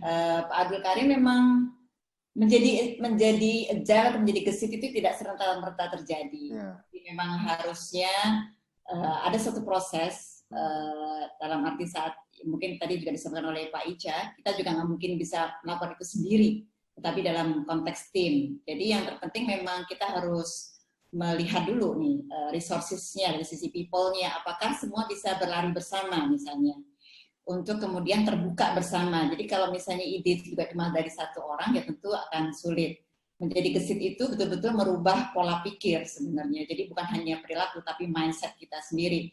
Dan betul-betul jeli melihat peluang yang saat ini. Dan saya yakin di semua organisasi pasti punya peluang gitu ya, dalam arti seperti jadi tidak harus perusahaan besar seperti tadi yang saya sampaikan, kami sharingkan bahwa di dalam organisasi yang mungkin juga tidak dalam nama besar, karena sekarang bukannya yang besar itu yang menang gitu, besar melawan yang kecil, bukan, tetapi yang bagaimana kita juga tangkas atau cepat melihat segala peluang, jeli, kemudian melihat sekeliling kita apa yang bisa kita jadikan suatu hal yang bisa dilakukan oleh organisasi manapun gitu, itu juga menjadi satu hal yang memungkinkan gitu ya. Jadi tetap semangat Pak, pasti bisa dilakukan karena tidak harus organisasi besar, tetapi yang kita perlu list adalah apa yang menjadi sumber daya kita yang bisa kita kuatkan untuk menghadapi masa-masa yang saya rasa semua mengalami hal-hal yang sangat challenging di saat ini. Terima kasih.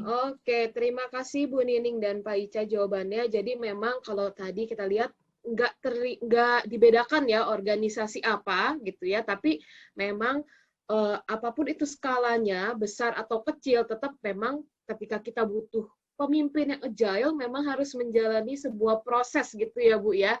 Tadi ya ada proses yang memang kita harus lalui, dan benar kata Pak Ica bahwa banyak cara yang bisa kita lakukan gitu ya, tapi mungkin perlahan-lahan gitu ya. Tapi yang pasti the first step-nya dulu nih gitu ya, kalau kata Bu Nining tadi di penutup materinya. Oke, terima kasih Pak Ica dan Bu Nining atas pertanyaannya. Nah, terima kasih juga Pak Abdul Karim atas pertanyaannya yang sangat baik. Nah, kita mau langsung ke penanya selanjutnya. Sepertinya tadi di fitur chat sudah ada Bapak Lukman Putra yang bertanya nih. Silakan Pak Lukman Putra, saya persilakan untuk menyalakan video dan unmute. Ya, oke. Pak Lukman Putra, silakan Pak menyampaikan secara langsung. Baik, ya, baik. Terima kasih. Saya tertarik sekali dengan dua pemateri pada sore hari ini. Walaupun agak sedikit berbeda karakter ya. Satu sisi berkaitan dengan membahas karakteristiknya, tapi satu sisi tapi cukup mendukung terhadap pembicara yang pertama. Dalam situasi pandemi seperti saat ini, terutama di kalangan pebisnis, khususnya di UMKM, ya, usaha mikro, kecil, menengah. Gitu. Saya pikir saya tertarik dengan istilah leadership kaitan dengan masalah resiliensi dari UMKM.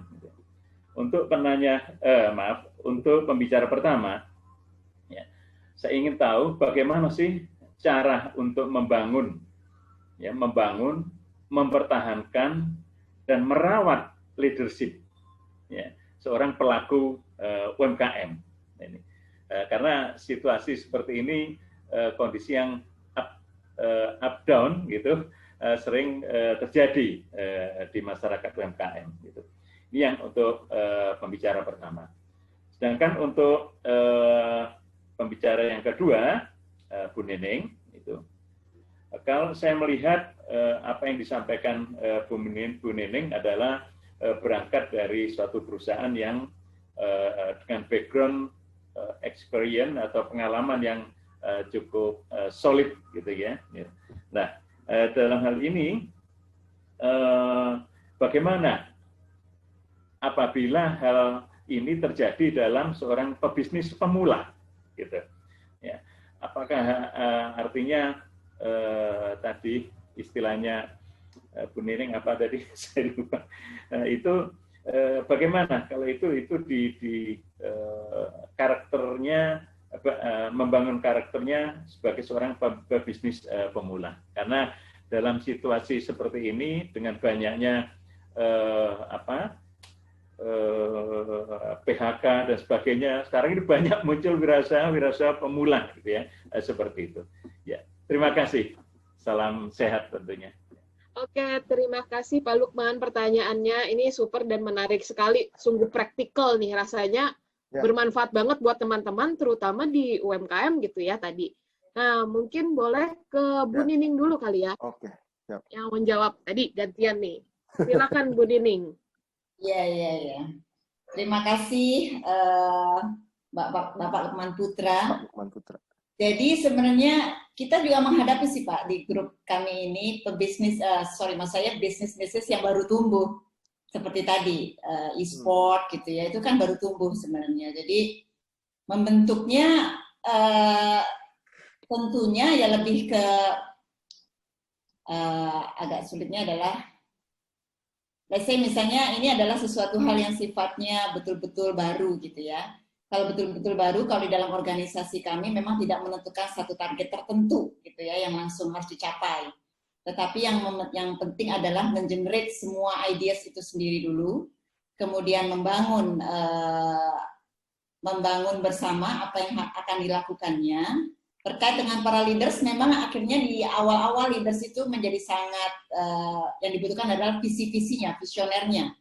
Kenapa bisnis itu dibangun dan sebagainya, tentunya ada kajian-kajian tertentu ya Pak ya, sehingga peluang itu dibuat. Tetapi yang biasanya yang menjadi sangat challenging adalah pada saat membuat tim itu sendiri untuk kemudian mengembangkannya. Karena sepengetahuan kami, saya sendiri dulu 20 tahun yang lalu juga membuat suatu bisnis yang baru gitu ya. Mengembangkan itu mudah, tetapi kadangkala yang agak sulit adalah pada saat nanti mempertahankannya. Dan itu butuh kesulitan dalam suatu tim. Dan saat ini mungkin yang dilihat adalah berkaitan dengan agility, kegesitan ini adalah cepatnya kita harus melangkah gitu. Jadi sedikit terlambat untuk melakukan satu tindakan, itu juga nanti akan terobos oleh yang lain gitu, karena saat ini kita harus betul-betul jeli apa yang menjadi hal-hal yang sangat diminati, dalam arti kita harus juga cek customer behavior kita, Pak. Siapa sih sebenarnya marketing kita mau tuju, bagaimana sih mereka sebenarnya berperilaku, dan bagaimana kita menyiapkannya. Mungkin itu dari tahapan-tahapan awalnya ya Pak, untuk kemudian menyamakan atau menselaraskan dengan modal yang kita miliki. Modal itu tidak hanya dana, tetapi yang terpenting adalah people-nya. Apakah kita memiliki istilahnya ekspertisnya, kompetensinya untuk merunning bisnis itu. Jadi tadi di tahap-tahap awalnya yang saya sampaikan adalah ya mungkin yang terkait adalah tim dulu ya Pak, dan untuk melakukannya dengan cepat. Risk pasti ada, resiko pasti ada, tetapi resiko itu yang untuk kita pertimbangkan atau kita perhitungkan dari awal. Mungkin itu, mungkin Pak Ica, monggo. Makasih Bu Nining, Pak Lukman, terima kasih atas pertanyaannya. Tadi bagaimana membangun, mempertahankan, dan merawat leadership. Saya berasumsi sini leaders itu kan di tempat kita, seperti yang sempat kita bahas tadi Pak, dan Bu Nining juga sempat bahas di organisasinya bahwa salah satu tugas dari leaders itu adalah menciptakan leaders-leaders yang lain. Jadi bagaimana cara kita untuk bisa mengkultivate dan juga mengempower gitu ya, memberdayakan, suka kelewat saya itu, memberdayakan orang untuk bisa menjadi leaders.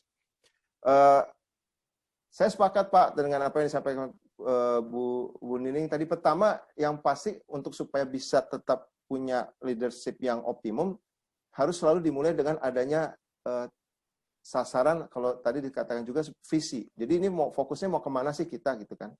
Jadi itu yang kita perlu lihat dulu yang pertama. Jadi visi ke depannya mau seperti apa.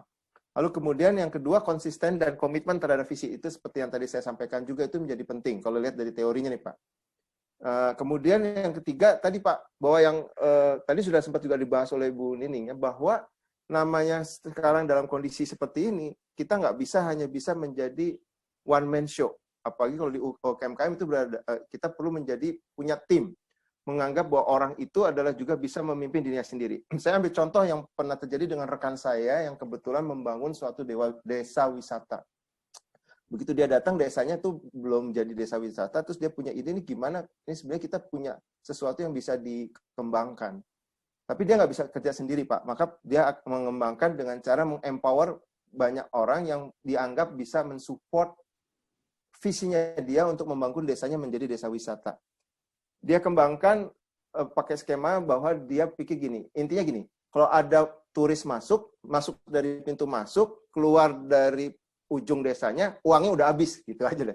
Kenapa? Karena uangnya di-spend untuk di setiap atraksi, istilah dia, di setiap kegiatan yang ada di desanya. Lalu dia pilih, dia membangun bahwa yang namanya leaders itu nggak bisa dirinya sendiri. Setiap orang punya tanggung jawab untuk memimpin timnya masing-masing.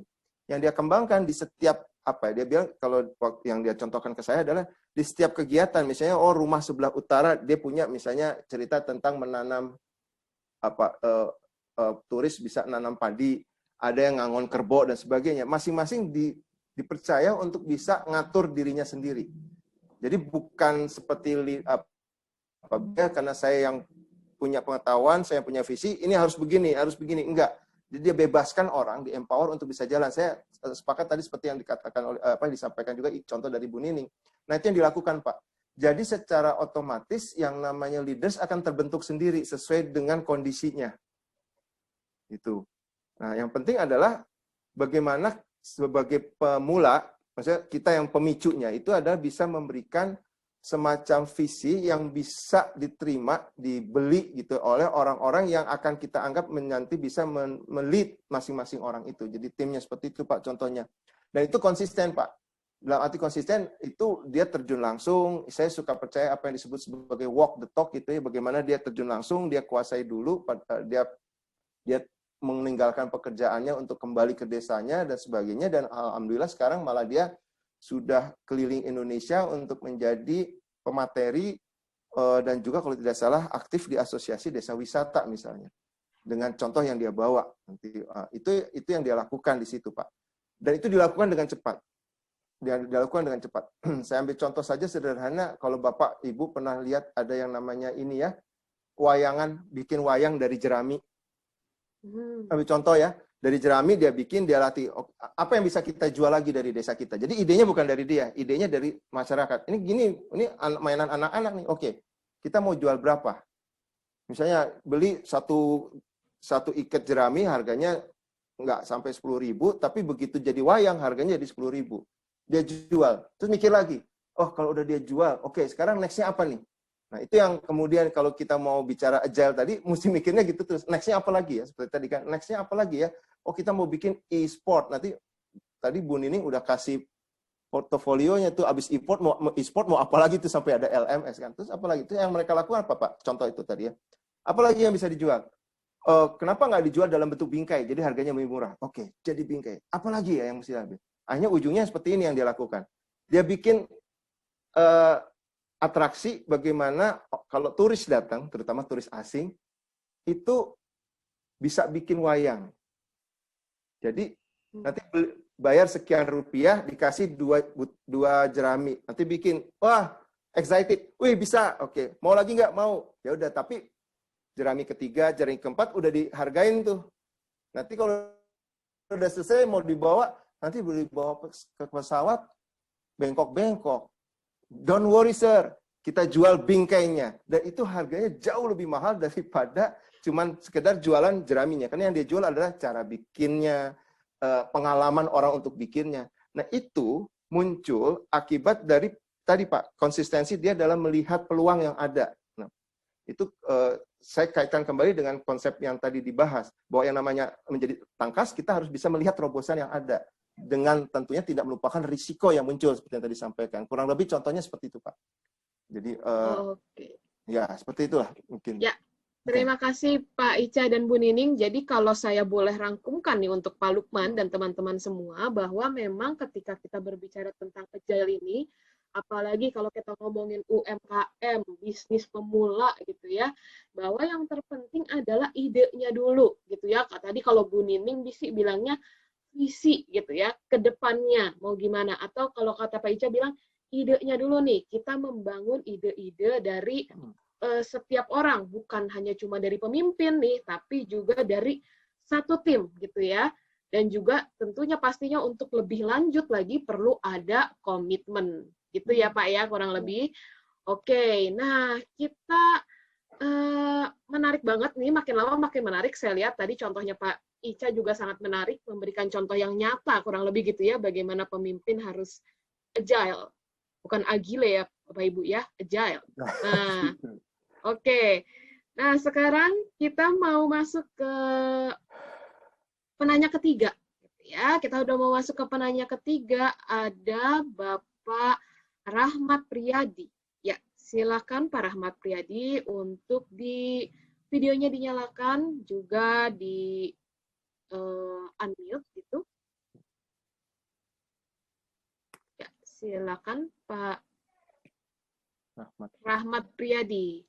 Pak Rahmat belum bisa terdengar nih Pak suaranya.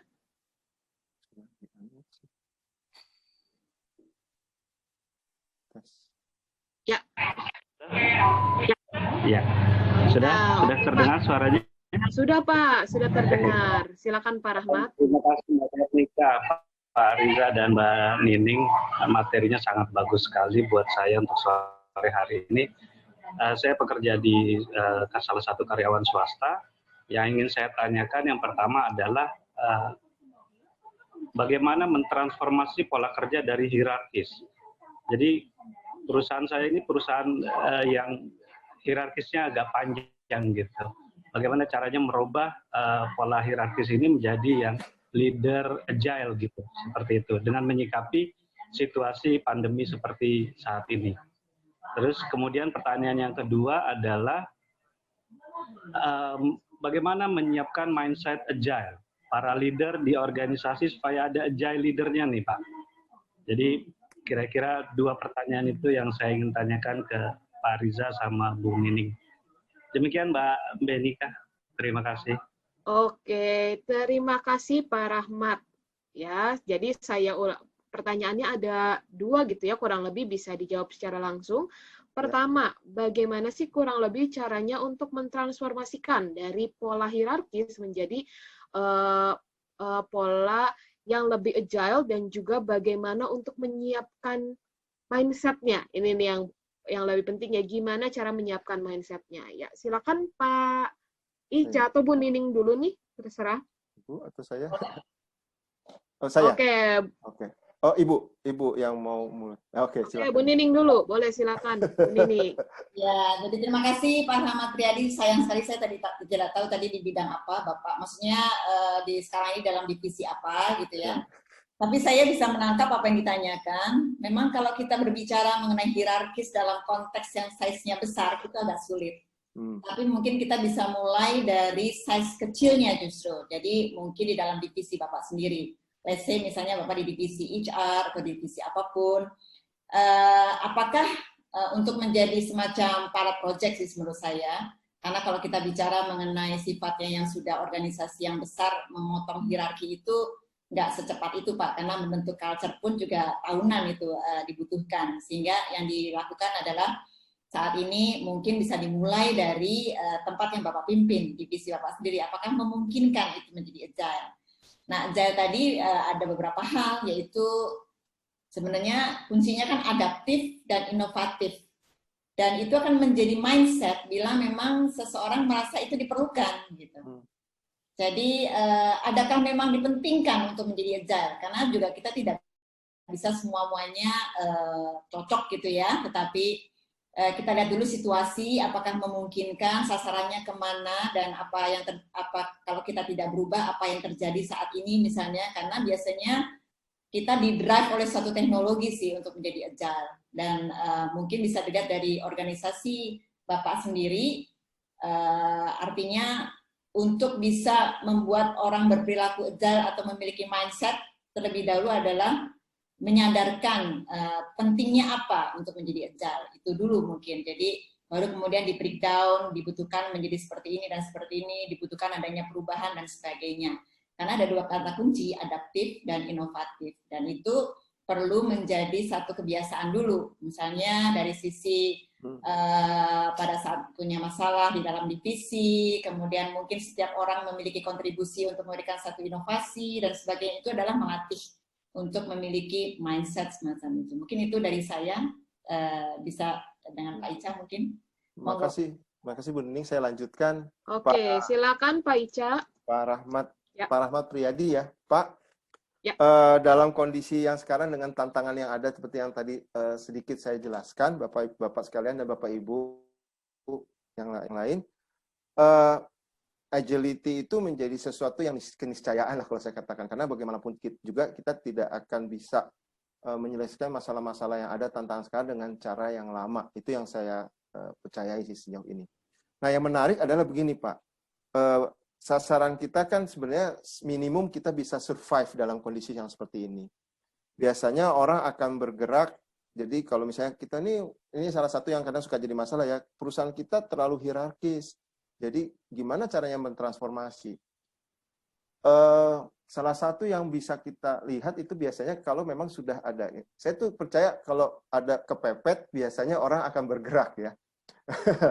The power of kepepet lah kata orang bilang. Tadi saya sepakat. Jadi kalau kita pikirkan dalam skala yang besar memang agak susah. Kita mulai dari, tadi sudah disampaikan oleh Bu Nining, kita mulai dari skala kecil dulu Pak. Skala kecil di mana itu akan bergerak, terus kayak snow globe akan juga membuat perubahan di unit yang lebih besar dan seterusnya akhirnya sampai satu organisasi. Tapi yang penting adalah buat kita yang mau memulai melakukan perubahan itu adalah bagaimana kita bisa menjelaskan bahwa ini perlu loh dilakukan untuk berubah karena kita kepepet, ya, kita harus survive. Nah itu dulu Pak yang harus mesti kita lihat. Maka untuk bisa bertransformasi seperti itu, nah, saya sih percayanya akan seperti itu. Hal yang sama juga dilakukan seperti itu. Gimana caranya kalau kita mau mengembangkan mindset? Nah kalau itu mulai dari kita sendiri Pak. Kalau misalnya kita jadi leadersnya ya. Karena saya percaya kalau bicara leaders pasti ada followers. Karena yang namanya pemimpin sama pimpinan itu 2 hal yang berbeda. Leadership itu dipilih jadi leaders karena dia punya followers. Oke. Nah, sekarang followers pasti akan melihat apa sih yang dilakukan oleh pemimpinnya. Oleh karena itu, kalau kita mau merubah mindset mereka di dalam menghadapi perubahan supaya mereka juga mau agile, kita harus mulai dari kita sendiri. Misalnya tadi Pak, contohnya Pak, mulai dari bagaimana cara kita membuat, misalnya saja cara-cara yang bisa membuat ada semacam pembaharuan di divisi kita, misalnya seperti itu.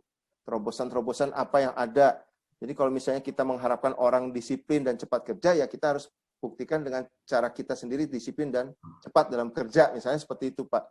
Karena saya percaya bahwa orang kalau misalnya orang itu kita mau dianggap sebagai pemimpin, maka kita harus bisa kasih contoh bahwa kita layak gitu.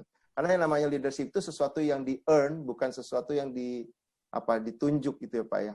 Kalau misalnya yang jadi masalah kan kalau kita dianggap tidak bisa berbuat apa-apa, dianggap tidak agile, akhirnya mereka cari pemimpin yang lain gitu. Nah, oleh karena itu kalau pertanyaan Bapak tadi, gimana caranya bikin orang bisa punya mindset agile?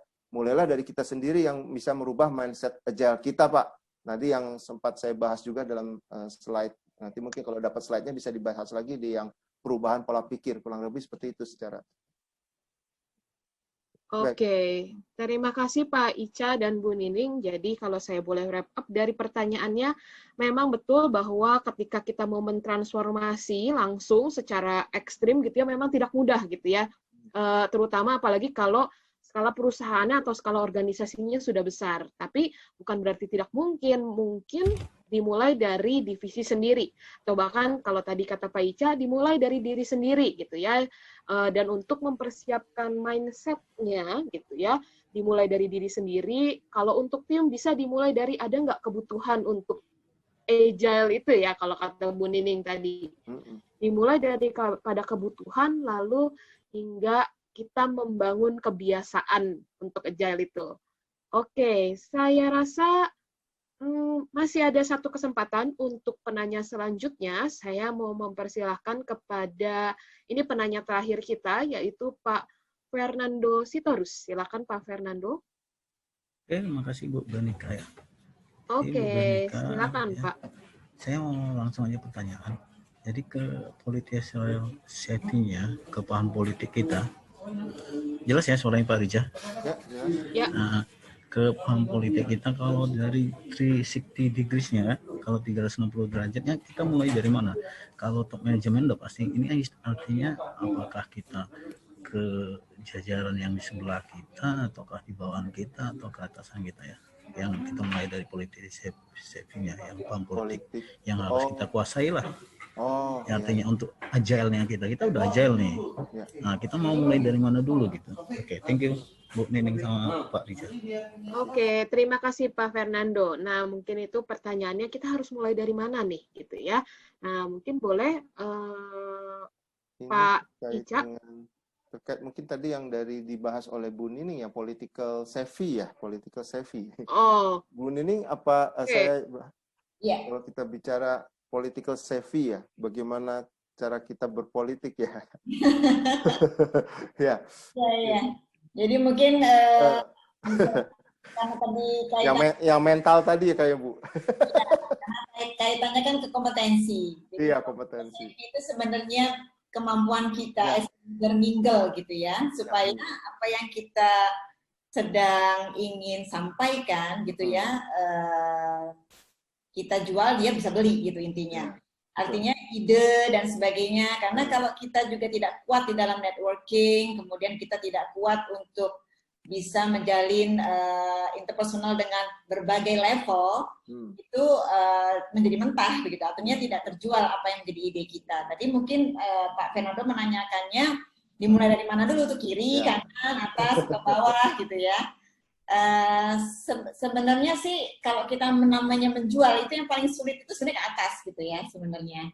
Kalau kita berada dalam situasi di mana kita bukan di top levelnya atau di paling atas, itu yang nah itu artinya tidak serta-merta pas kita butuh kita langsung approach, memang harus betul-betul namanya political safety itu juga dibangun. Artinya bukan bermain politik atau bermain office politik, bukan, tetapi bagaimana kita bisa mampu menjual ide kita untuk atasan pun bisa memahami dan setidaknya kalau bisa terimplementasi dan disupport itu akan lebih bagus lagi. Jadi mungkin challenge-nya tertinggi mungkin ke atas, tetapi kalau ke samping, ke bawah tuh biasanya kadang-kadang tinggal anak buah itu mau ikutan dengan kita atau tim kita itu, semakin kita engage sebenarnya semakin kita memudahkan kita bisa merealisasikan segala sesuatu. Gitu. Berpolitik itu, ya. Berpolitik ke anak buah termasuk beliin nasi goreng nggak Bu itu? Loh, iya, enggak ya. Ya, saya menambahkan sedikit, terima kasih Bu Nining. Betul, saya sepakat kalau kita bicara politik savvy itu adalah salah satu kompetensi yang kita butuhkan untuk bisa menjual ide kita, lebih ke situ ya Bu ya. Bagaimana kita, dan itu bukan 1-2 hari selesai, itu dipupuk dari mulai, makanya ada proses tadi yang dikatakan dalam konsepnya adalah cultivating, bagaimana kita menanamkan hubungan kerja yang baik ke atasan maupun ke anak buah. Dan sekarang kita lihat juga ke ini Pak Fernando, fokus kita mau apa? Kalau misalnya saja jual mungkin ide di mana ide itu akan dapat decision dari pimpinan, ya mungkin bukan mungkin, berarti kita akan punya fokus arahnya itu kan ke pimpinan kita tadi. Lain halnya kalau misalnya kita memang mau melakukan supaya teman-teman ini akan bisa merealisasikan ide kita, jadi teman-teman dalam satu tim, maka kita harus juga mengembangkan hubungan baik gitu ya, hubungan komunikasi yang baik, jejaring juga ke mereka gitu ya. Jadi saya sepakat, yang paling susah emang ke atas ya. Tapi kalau lihat di mana yang mau yang lebih dahulu dilakukan, itu sangat tergantung kepada fokus atau sasaran kita itu mau yang apa sekarang, seperti itu. Itu kalau kayak cerita, saya suka ambil analoginya dari film itu Bu Nining. Kan kalau misalnya ada jenderal mau baju perang gitu ya, coba lihat deh di film-film barat, itu setiap kalau mau perang yang film-film lampau itu pasti entah dia berdiri atau naik kuda, dia pidatonya panjang-panjang dulu ya. Intinya kan pengen bikin semangat nyerbu gitu aja ya. Sebenarnya sebagai seorang jenderal nggak perlu dia lakukan itu. Yang orang udah jenderal tinggal serbu gitu kan. Tapi yang dia lakukan kan adalah memotivasi orang supaya mau maju. Dan dia duluan gitu ya. Nah itu yang disebut sebagai mungkin bagaimana cara kita menjual ide kita supaya mereka mau nyerbu. Nah, sama seperti halnya kalau untuk ke tim kita seperti itu Pak. Jadi bukan kayak jenderal terus nanti Pak Fernando, oh ini enggak. Tapi bagaimana cara kita menggerakkan mereka dengan cara-cara yang memang bisa diterima.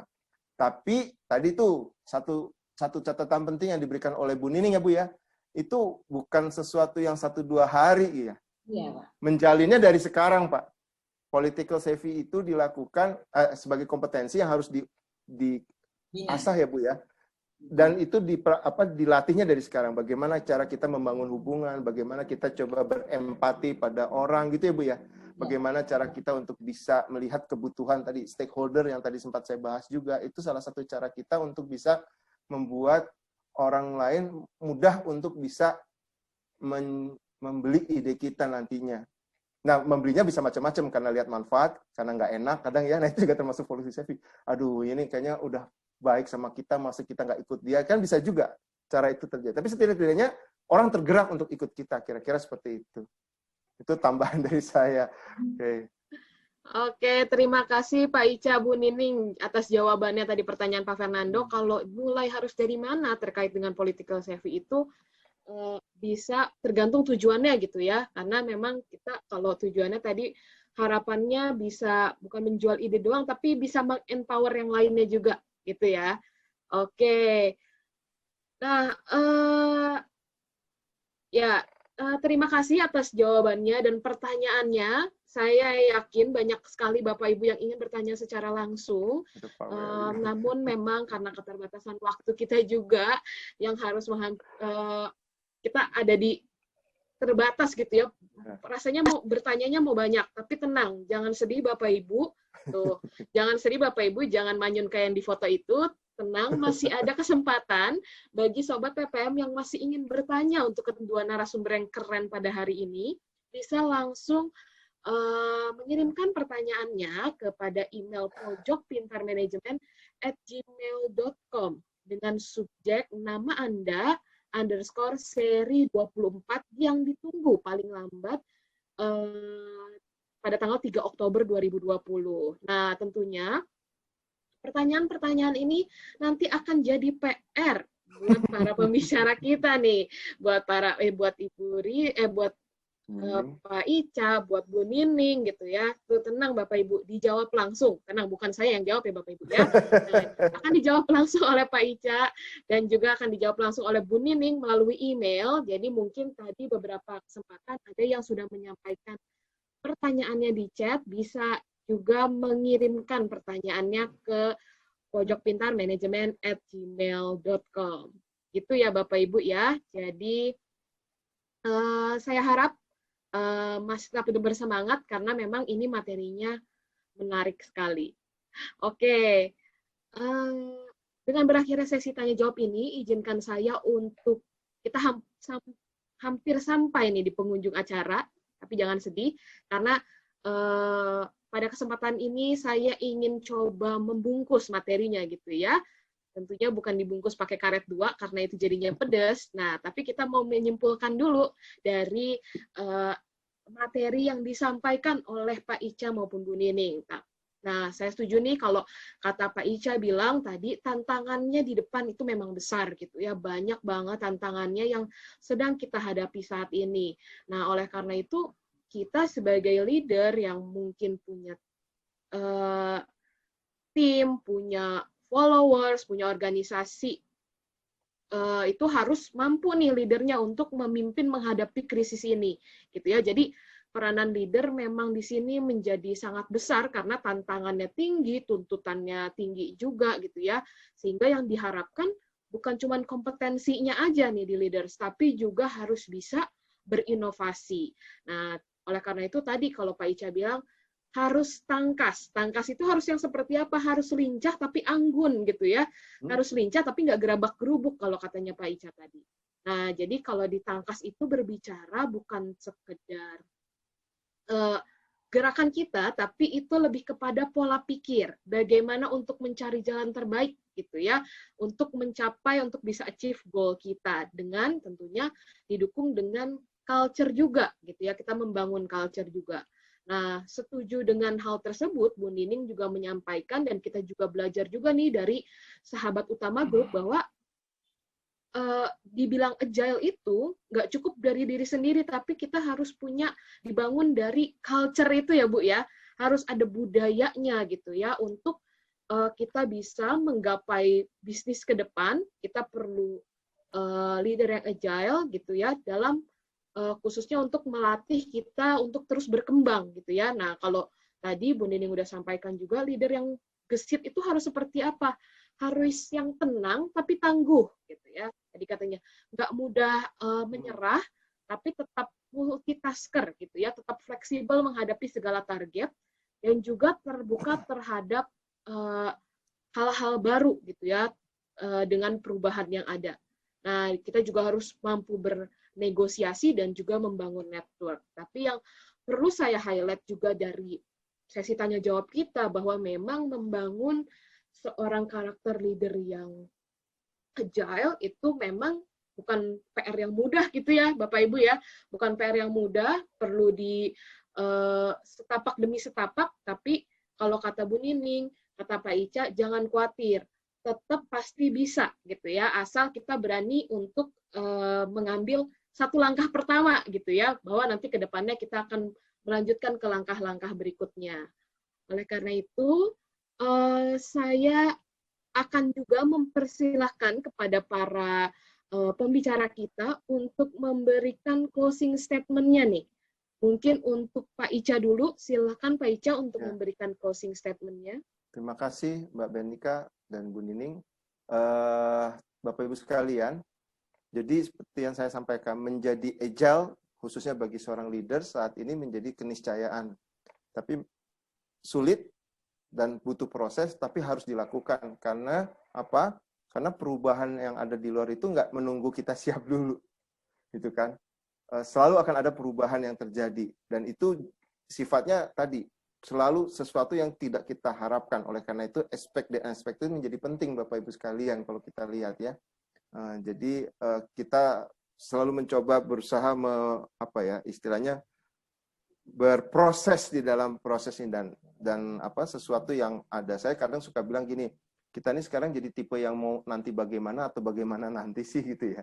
Jadi sekarang ini mungkin itu jadi pilihan buat kita juga untuk melihat kita mau banyak terlalu mikirin bagaimana nanti, atau sekarang kita kerjain dulu lah, nanti bagaimana akan kita lihat gitu. Jadi secara incremental sifatnya.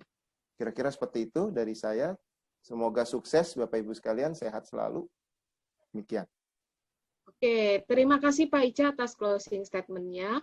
Silakan kepada Bu Nining sekarang. Ya, Mbak Benika, terima kasih. Terima kasih juga Pak Ica. Jadi kalau dari saya, yang menjadi highlight adalah hari ini kita diskusi dan kemudian it's more than about teknologi, tetapi it's about people kalau agility sebenarnya. Oke. It's about people, dan kemudian kalau kita sebagai leaders ya kita harus mulai dari diri kita sendiri saat ini. Dan kita assess apa yang kita bisa punya modal menjadi pemimpin yang agile dan kemudian menularkannya kepada tim, karena di ujungnya adalah kalau kita kumpulan pribadi-pribadi yang agile akan menjadi organisasi yang agile, kemudian agile menghadapi segala bisnis yang menjadi tantangan di depan mata. Demikian, terima kasih. Terima kasih semuanya. Ya. Terima kasih Bu Nining, Pak Ica atas materinya yang luar biasa. Kayaknya peserta juga tidak henti-hentinya mengucapkan terima kasih yang sebesar-besarnya buat kedua pembicara kita yang super hari ini. Pembicara yang super ya, saya jadi teringat. Oke. Oke, Bapak Ibu, dengan adanya closing statement, maka kita akan masuk ke sesi yang terakhir nih. Kita udah di penghujung acara gitu ya.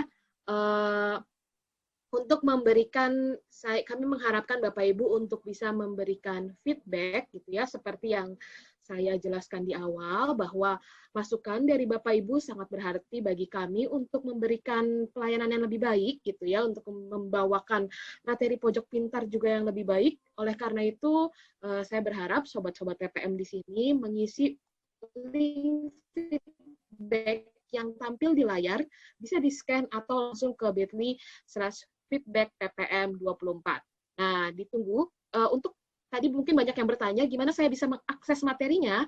Nah, materi bisa Bapak Ibu akses setelah mengisi link tersebut. Jadi Bapak Ibu isikan linknya, baru nanti tunggu sebentar, gitu ya, sampai ada notifikasi atau pop-up message untuk mendapatkan link untuk G Drive untuk materi hari ini, gitu ya. Jadi tenang, Bapak Ibu tetap bisa mendapatkannya setelah mengisi feedback ini, gitu ya Bapak Ibu ya.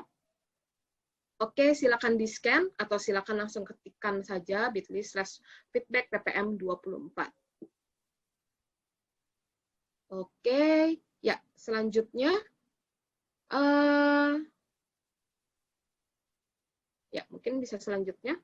Nah, ini dia mungkin kita untuk menginformasikan apa saja sih yang dilakukan oleh PPM, sekalian untuk menginfo juga ke Bapak Ibu apa sih yang akan ada acara apa nih di PPM terdekat gitu ya. Di sini untuk bisa agile tadi ya, ini masih satu rangkaian juga. Untuk bisa agile kita harus terus berinovasi nih. Oleh karena itu gimana caranya berinovasi? Ada training yang tepat nih untuk Bapak Ibu, gimana sih untuk menciptakan inovasi khususnya dalam pelayanan pelanggan dengan memanfaatkan kemajuan teknologi digital, yaitu pelatihannya adalah Creating Innovation for Excellent Customer Service in Any Circumstances Situation. Nah, latihan ini akan berlangsung dalam 3 hari dan juga dengan instruktur yang pastinya seorang ekspertis juga. Dan jika Bapak Ibu ingin mengetahui informasinya lebih lanjut, bisa menghubungi kontak person yang ada di layar. Kurang lebih seperti itu. Dan kemudian masih terkait dengan inovasi juga gitu ya. Jadi publikasi dan seminar dari PPM Manajemen bekerja sama dengan PDMA Indonesia menyelenggarakan penghargaan kurang lebih gitu ya untuk perusahaan yang telah berinovasi setidaknya dalam kurun waktu 3 tahun. Nah, untuk itu tahun ini yang tema yang diangkat adalah Succeeding Through the Crisis with Sustainable Product Innovation.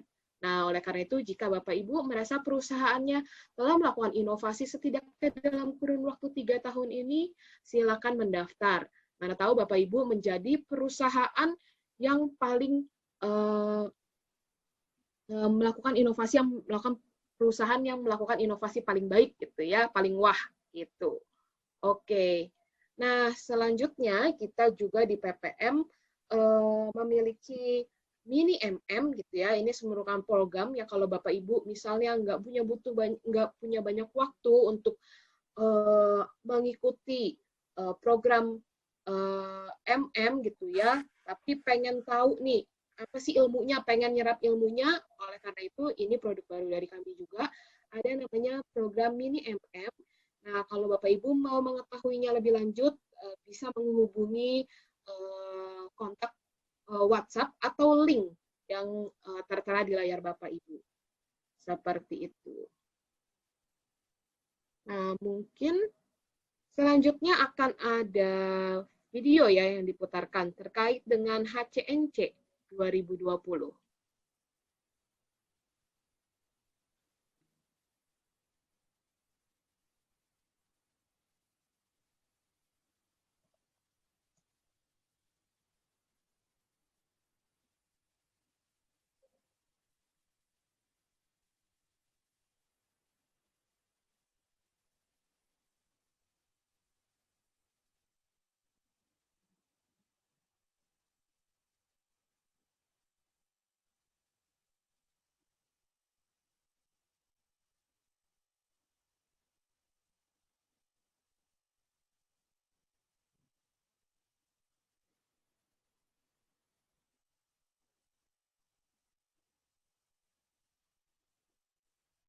Oke, ya Bapak Ibu, ini merupakan video, mungkin suaranya tidak keluar, tapi ini merupakan Human Capital National Conference tahun 2020 yang memang setiap tahunnya diselenggarakan oleh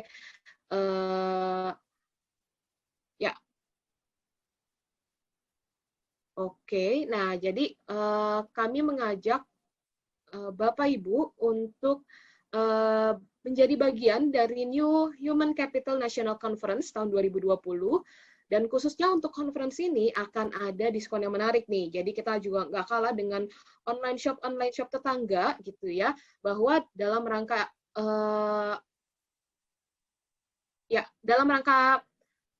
pendaftaran pertama dari tanggal 1 hingga 10 Oktober untuk kategori VIP akan ada potongan harga hingga 60%.